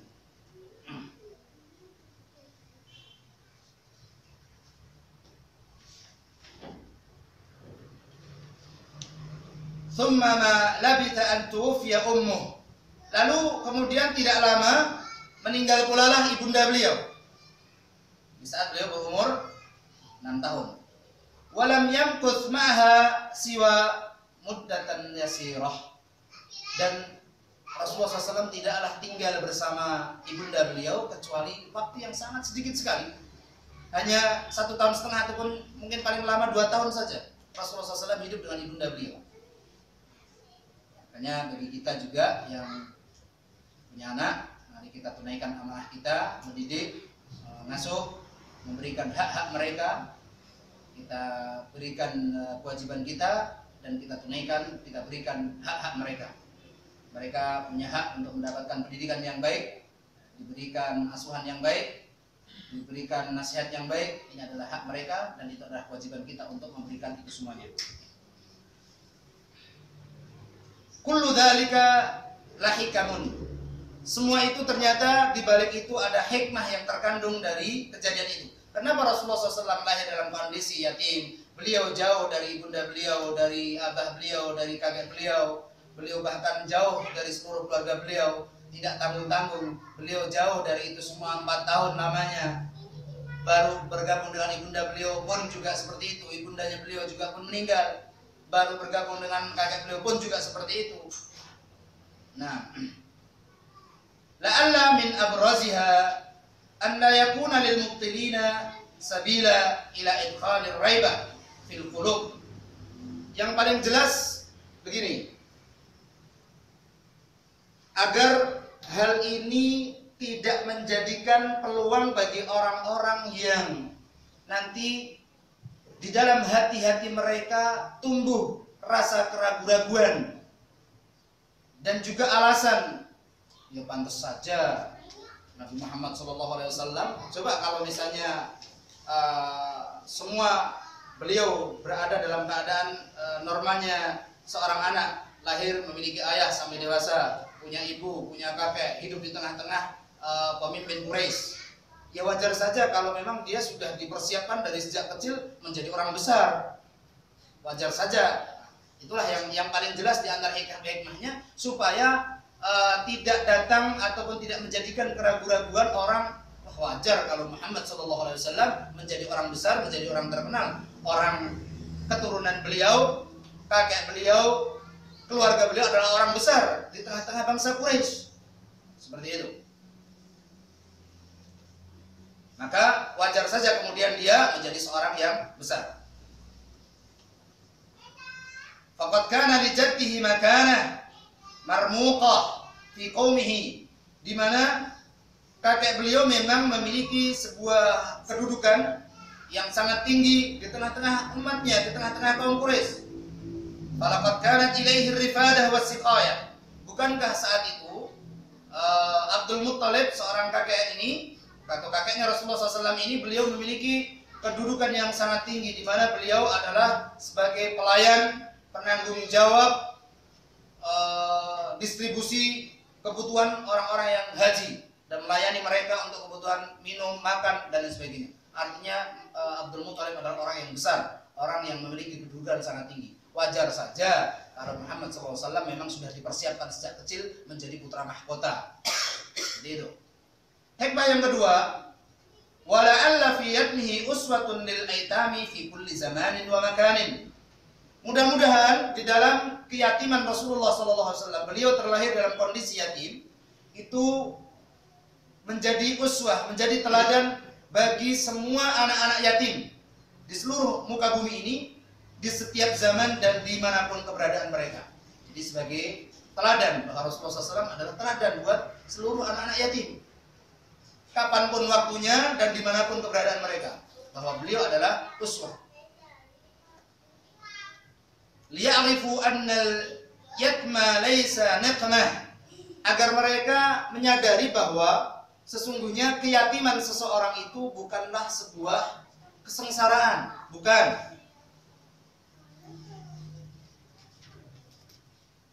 Wa innahu la yajibu an yaq'uda bi sahibihi an bulughin asmal maratib. Supaya apa? Di antara hikmah yang lainnya, supaya apa? Di antara uswah yang bisa dijadikan hal ini, sesungguhnya Rasulullah SAW itu menjadi orang besar, orang yang sangat dimuliakan, orang yang sangat dihormati, tidak mengandalkan kedudukan sanak kerabat, sanak keluarga, dan juga dia kemudian tinggal mengambil manfaat dengan ketenaran ataupun kebesaran keluarga, tapi didapatkan dengan jerih payah. Rasulullah SAW, beliau hidup harus menghadapi kenyataan sebagai seorang yatim, kehilangan ayahanda beliau, ibunda beliau, kakek beliau, dan beliau mampu untuk menghadapi kehidupan itu dengan penuh semangat. Yang dimuliakan oleh Allah Subhanahu wa taala, ini diantara beberapa hikmah kenapa Rasulullah SAW lahir dalam kondisi yatim. Al-mabhatsur rabi', pembahasan yang keempat, min irhasatin nubuwah inda miladih.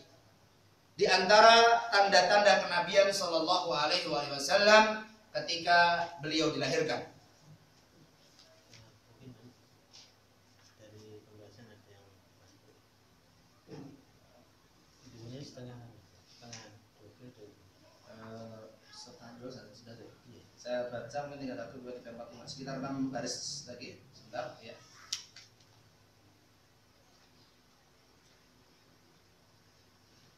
Jadi ikhwah yang dimuliakan oleh Allah Subhanahu wa taala, sebagian tanda-tanda kenabian Rasulullah SAW, tanda-tanda yang menunjukkan atas kenabian Rasulullah SAW itu memang menyertai beliau sejak beliau dilahirkan.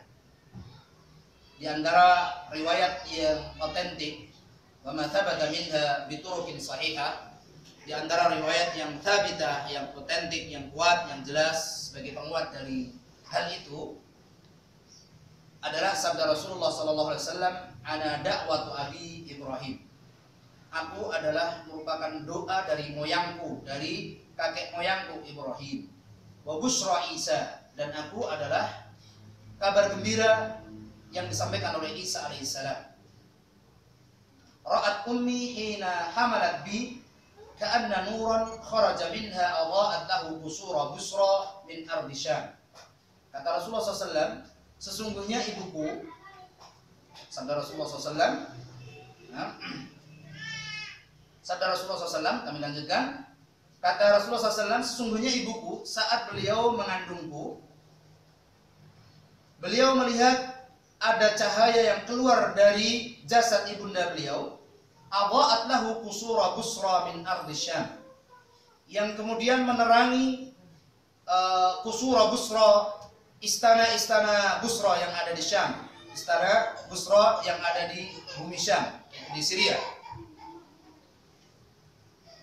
Wa ma lam yathbut bi turuqin sahihah. Berikut juga ada riwayat yang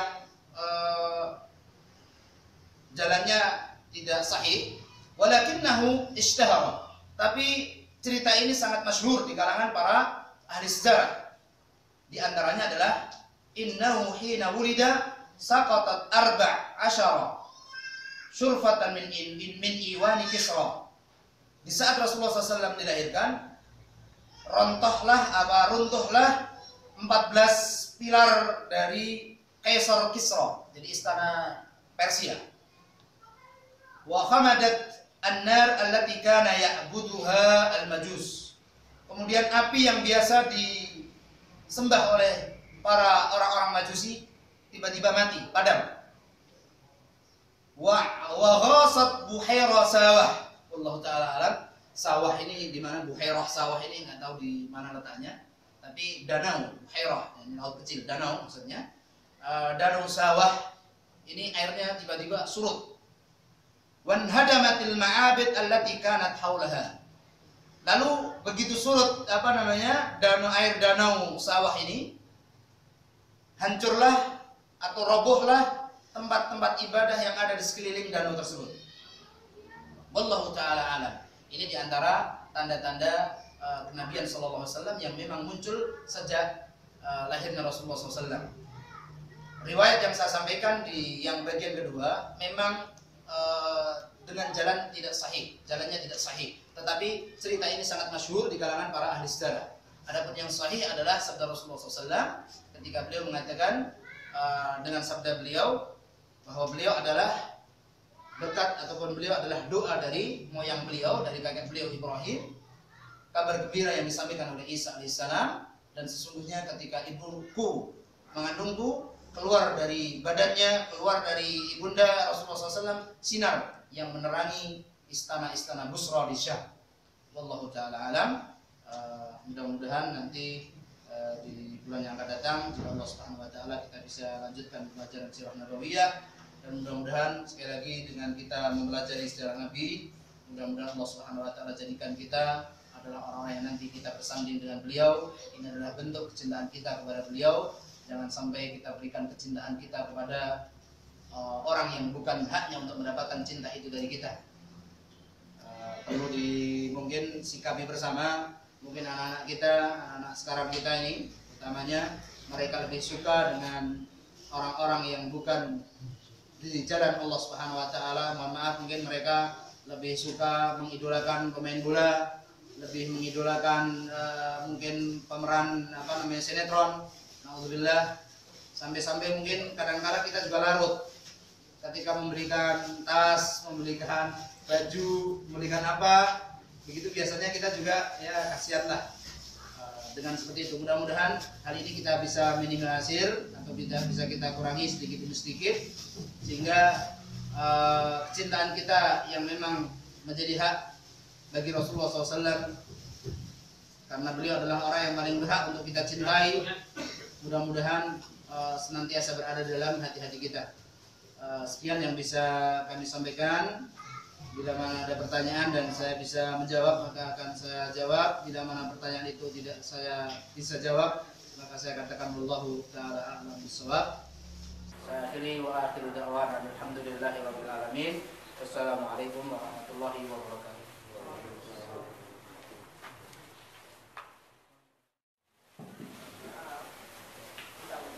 Assalamualaikum warahmatullahi wabarakatuh. Ini pertanyaan berkaitan dengan khitan. Sebenarnya anak laki-laki itu dihitan pada umur berapa? Dan apakah wanita juga perlu dihitan? Yang kedua, ini panggilan kepada Rasulullah SAW. Bagaimana hukum memanggil Rasulullah dengan panggilan Sayyidina? Itu saja kan. Bismillahirrahmanirrahim. Alhamdulillah wassalatu wassalamu ala Rasulillah wa ba'du. Wah, kita ada yang bertanya, mohon nanti dari jawaban kami yang itu koreksi, itu kelengkapan, ikhwah yang ada di hadirin ini bisa melengkapi dari jawaban kami. Yang pertama kaitannya dengan khitan. Sebagaimana sunnah Rasulullah SAW, maka sunnah khitan itu bagi laki-laki memang atau bagi orang yang telah dilahirkan adalah di hari ke-7, di saat orang tuanya memberikan hak kepadanya untuk bisa diakikahi. Selain diberikan akikah, kemudian dicukur rambutnya, ada sebagian yang mengatakan bahwa rambutnya kemudian ditimbang dengan timbangan, kemudian disedekahkan dengan ukuran, entah itu ada yang mengatakan bisa dengan ukuran gram emas ataupun dengan gram perak, wallahu taala alam, kemudian disedekahkan, termasuk juga di khitan di hari ke-7. Ya memang untuk kebiasaan bangsa Indonesia ketika khitan ini dilakukan di hari ke-7 biasanya banyak yang tidak tega. Wallahu taala alam, banyak yang tidak tega. Tetapi itulah yang memang menjadi sunnah Rasulullah SAW. Di antara sunnah kita lakukan ketika hadir kepada kita jabang bayi adalah selain memberikan nama adalah dikhitan. Untuk wanita, wallahu taala alam, untuk wanita, tetapi wanita juga sunnah mereka untuk mendapatkan khitan ini ataupun mendapatkan perlakuan khitan dari orang tua. Wallahu taala alam. Kalau di Jawa Tengah khususnya, memang untuk bayi ataupun mungkin umumnya wanita jarang sekali memang yang dikhitan. Mohon maaf kalau di Jawa Barat, saya pernah tinggal di Jawa Barat, mayoritas bayi-bayi wanita pun demikian ketika umur 7 hari ataupun masih kecil mereka juga dikhitan. Wallahu taala alam. Kalau di daerah Jawa Tengah memang saya lihat jarang, tapi ini adalah sunnah juga untuk kaum wanita. Kaitannya dengan panggilan Sayyid, wallahu taala alam, Rasulullah SAW pernah melarang untuk memanggil beliau dengan kalimat Sayyid, la tusayyiduni. Jangan dipanggil oleh Rasulullah SAW dengan Sayyid. Wallahu taala alam. Barangkali ada ikhwah yang bisa melengkapi dari jawaban itu. Makanya dalam hadis ketika Rasulullah SAW diminta bagaimana bersalawat kepada beliau Rasulullah SAW mencontohkan tidak dengan menggunakan Sayyid. Wallahu taala alam.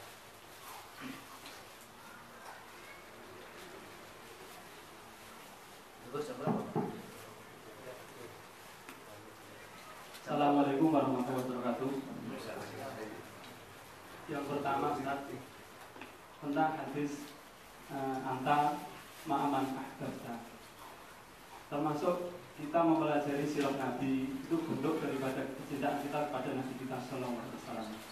Kemudian kita juga membaca salawat, kita memelihara jenggot dan lain-lain. Kemudian apakah termasuk juga itu bukti atau ekspresi kecintaan kepada Nabi kita, yaitu memperingati hari kelahiran Nabi, seperti yang kebanyakan kita lihat di samping kita. Itu yang pertama. Yang kedua, tentang 3 orang pemuda yang datang kepada istri Rasulullah yang ingin bertanya tentang ibadahnya Nabi seperti apa. Kemudian yang pertama mengatakan, saya akan sholat semalam suntuk tidak tidur. Yang kedua, saya akan berpuasa terus-menerus tidak pernah berbuka. Kemudian yang ketiga, akan tidak beristri. Itu bagaimana tentang puasa dalail, puasa terus-menerus itu yang ada sebagian teman saya yang mengerjakannya. Jadi tidak ada hari tanpa puasa. Tiap hari puasa terus, kecuali hari-hari yang di. Terima kasih. Assalamualaikum warahmatullahi wabarakatuh. Alhamdulillah wassalatu wassalamu ala Rasulillah wa ba'du. Ada pertanyaan dari saudara kita yang pertama tentang apakah memperingati hari lahirnya Rasulullah SAW itu termasuk dari bentuk kecintaan kita kepada Nabi kita Muhammad SAW. Di sini saya jawab secara umum saja bahwa pertama, wallahu taala alam, sampai sekarang tidak kita dapatkan satu dalil pun, satu hadis pun, satu bukti pun dari kalangan Rasulullah SAW, dari Rasulullah SAW sendiri ataupun dari kalangan sahabat, dari kalangan tabi'in ataupun tabi'un dan at-tabi'un at-tabi'in yang melakukan hal itu. Artinya mereka tidak melakukan, tidak mencontohkan kepada kita tentang perbuatan memperingati hari kelahiran Nabi SAW. Nabi SAW tidak melakukan, para sahabat pun juga tidak melakukan. Kita ingat hadis Nabi SAW, alaikum bisunnati wa sunnatil khulafa'ir rasyidin al-mahdiyyin. Hendaknya bagi kalian untuk berpegang teguh terhadap sunnahku dan sunnah para khulafa'ur rasyidin. Khulafa'ur rasyidin Abu Bakar, Umar, Utsman dan Ali radhiyallahu alaihim ajma'in tidak pernah melakukan hal itu. Artinya dalam masalah memperingati hari kelahiran Nabi SAW, apakah itu sebagai bentuk kecintaan kita kepada Rasulullah SAW, maka kaidahnya kita kembalikan. Apakah perbuatan tersebut, ibadah tersebut itu dicontohkan oleh Rasulullah SAW atau tidak? Jika perbuatan itu tidak ada ataupun tidak dilakukan, dicontohkan oleh Rasulullah dan para khulafaur rasyidin, oleh para sahabat, maka kewajiban kita untuk tidak melaksanakan itu, dan kewajiban kita dalam rangka membuktikan kecintaan kita kepada Rasulullah SAW adalah dengan cara melaksanakan syariat Islam ini, menjalankan Al-Quran dan Sunnah sebagaimana yang dipahami oleh para salaful ummah dari kalangan sahabat, tabi'ut tabi'in. tabi'in dan tabi'ut tabi'in. Itu kaitannya dengan memperingati Maulid Nabi. Tapi mudah-mudahan ikhwah yang dimuliakan oleh Allah Subhanahu wa taala, mudah-mudahan apa yang sementara ini dilakukan oleh sebagian saudara-saudara kita yang mungkin mereka belum mendapatkan ilmu, belum mendapatkan hidayah dari Allah Subhanahu wa taala dengan melakukan perbuatan itu, mudah-mudahan niat mereka adalah dalam rangka seperti yang kita katakan, dalam rangka untuk kecintaan mereka kepada Rasulullah SAW. Dengan catatan bahwa mereka melaksanakan itu tanpa ada ilmu di atas itu semuanya, belum ada orang yang bisa menyampaikan kebenaran itu kepada mereka, ilmu juga belum sampai kepada mereka. Wallahu ta'ala a'lam masalah Maulid Nabi. Dan ketahuilah ikhwah sekalian, tadi sempat disebutkan bahwa tanggal 12 Rabiul Awal adalah hari lahirnya Rasulullah SAW yang masyhur. Di hari meninggalnya Rasulullah SAW juga ada riwayat yang mengatakan, ada yang mengatakan 12 Rabiul Awal, ada yang mengatakan tanggal 13 Rabiul Awal. Wallahu ta'ala alam. Artinya ada sebagian ulama yang mengatakan orang yang memperingati hari lahirnya Rasulullah SAW tidak lepas juga dia berarti memperingati hari wafatnya Rasulullah SAW. Padahal Rasulullah SAW pernah mengatakan bahwa sesungguhnya musibah yang paling besar menimpa umat manusia ini adalah meninggalnya Rasulullah SAW. Wallahu ta'ala alam masalah memperingati hari lahirnya Rasulullah SAW. Mudah-mudahan kita dijadikan oleh Allah Subhanahu wa taala hamba-hamba Allah dengan cara mencintai Al-Qur'an, mencintai sunnah dan memahami as-sunnah sebagaimana yang mereka pahami. Ini adalah di antara bentuk kita cintaan kita kepada Rasulullah SAW. Masih banyak perbuatan-perbuatan sunnah yang kita belum mampu untuk melaksanakannya sebagai bentuk kita cinta kepada Rasulullah SAW. Kemudian yang kedua kaitannya dengan puasa ngedur ya, kalau orang bilang puasa ngedur. Saya juga sama jawaban saya. Rasulullah SAW mengakhiri sabda beliau ketika datang 3 orang tadi, faman raghiba an sunnati falaysa minni. Maka barang siapa yang benci atau tidak suka terhadap sunnahku, maka dia bukan termasuk golongan orang umat yang cinta kepada sunnahku dan cinta kepada. Jadi Rasulullah SAW tidak pernah melakukan itu. Rasulullah SAW mengatakan asumu wa uftir, usolli wa arqud, gitu ya. Wa ana atazawwaj, dan saya juga atazawwajun nisa, dan saya menikah dengan wanita.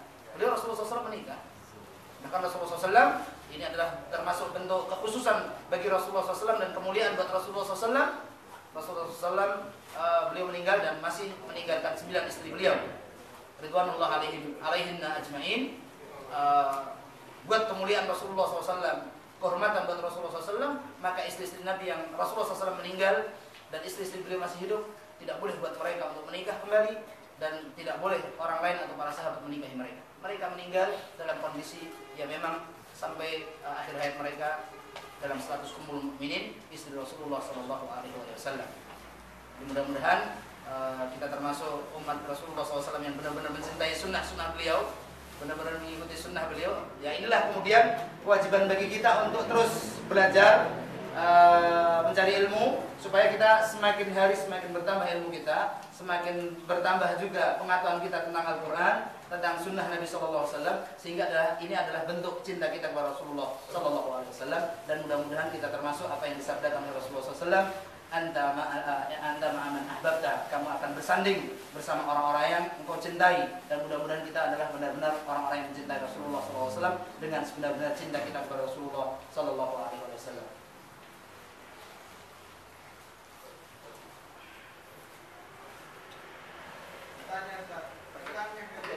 Yang datang dari Rasulullah SAW ketika mengatakan ana sayyidu waladi Adam wala fakhr, bagaimana menjamakan dengan pernyataan bahwasanya mengatakan sayyid kepada Rasulullah SAW itu dikatakan dilarang ataupun tidak ada gambarnya?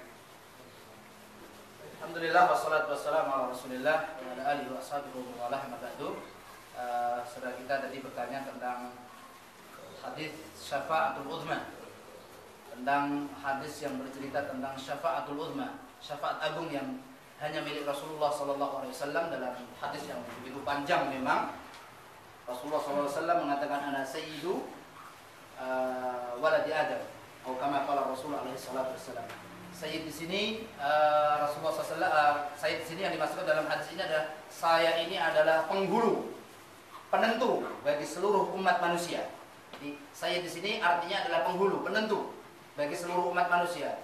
Sekalipun Adam alaihissalam, sekalipun Nuh alaihissalam, sekalipun Ibrahim, Musa, Isa, mereka mengatakan nafsi nafsi. Para ulama mengatakan jangankan kalian, saya saja adalah termasuk orang yang butuh terhadap syafaat itu. Datanglah kepada Nabi Muhammad SAW.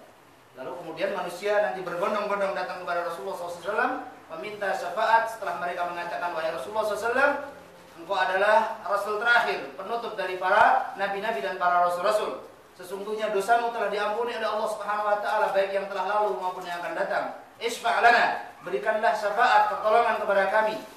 Maka kemudian Rasulullah SAW bangkit dari tempat duduk beliau, kemudian menghadap Allah Subhanahu wa taala dan sujud dengan sujud yang lama. Lalu Allah Subhanahu wa taala berfirman, "Irfa' ra'sak, sal tu'tah, isfa' tushaffa'." Kata Allah Subhanahu wa taala berkata kepada Rasulullah SAW, wahai Muhammad SAW, angkatlah kepalamu, bangunlah, bangkitlah engkau dari sujudmu, mintalah, niscaya permintaanmu akan dikabulkan, dan berikanlah syafaat, niscaya engkau akan diberikan izin untuk memberikan syafaat. Wallahu ta'ala a'lam. Yang saya pahami dari hadis tersebut, Sayyid di situ adalah bahwa Rasulullah SAW menyatakan saya adalah penentu bagi seluruh umat manusia yang akan menentukan mereka, karena Rasulullah SAW adalah dalam hadis yang lain bahwasanya Rasulullah SAW adalah manusia pertama yang kali akan masuk surga. Kata Rasulullah SAW dalam sebuah hadis, Rasulullah SAW mengetuk pintu surga. Lalu malaikat penjaga pintu surga bertanya, man anta? Siapa anda? Maka Rasulullah SAW mengatakan, saya Muhammad. Maka kemudian malaikat penjaga pintu surga ini mengatakan, demi Allah, sesungguhnya aku tidaklah diperintahkan oleh Allah Subhanahu wa taala membukakan pintu surga kecuali hanya untuk wahai Muhammad sallallahu alaihi wasallam. Artinya Rasulullah SAW sebagai penentu bagi umat manusia apakah mereka kemudian akan masuk surga ataupun tidak. Di sini juga artinya bahwa kita akan masuk surga, umat manusia ini akan masuk surga setelah Rasulullah SAW masuk surga. Wallahu ta'ala a'lam. Nanti mungkin bisa lebih dikembangkan di al-aqidah, di pelajaran al-aqidah di bab masalah syafaat. Itu bisa pelajari di hadis yang sangat panjang. Di Tahawiyah juga ada hadis tersebut. Nanti mungkin bisa tanyakan kepada asatidzah yang lainnya. Wallahu taala.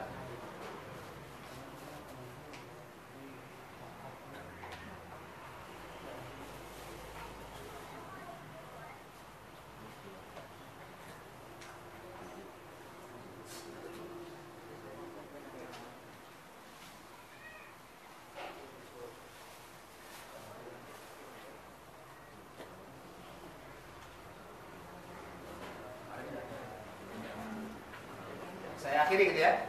Wa akhiru da'wana alhamdulillahirabbil alamin. Subhanakallahumma wa bihamdika asyhadu an la ilaha illa anta astaghfiruka wa atubu ilaik. Assalamualaikum warahmatullahi wabarakatuh.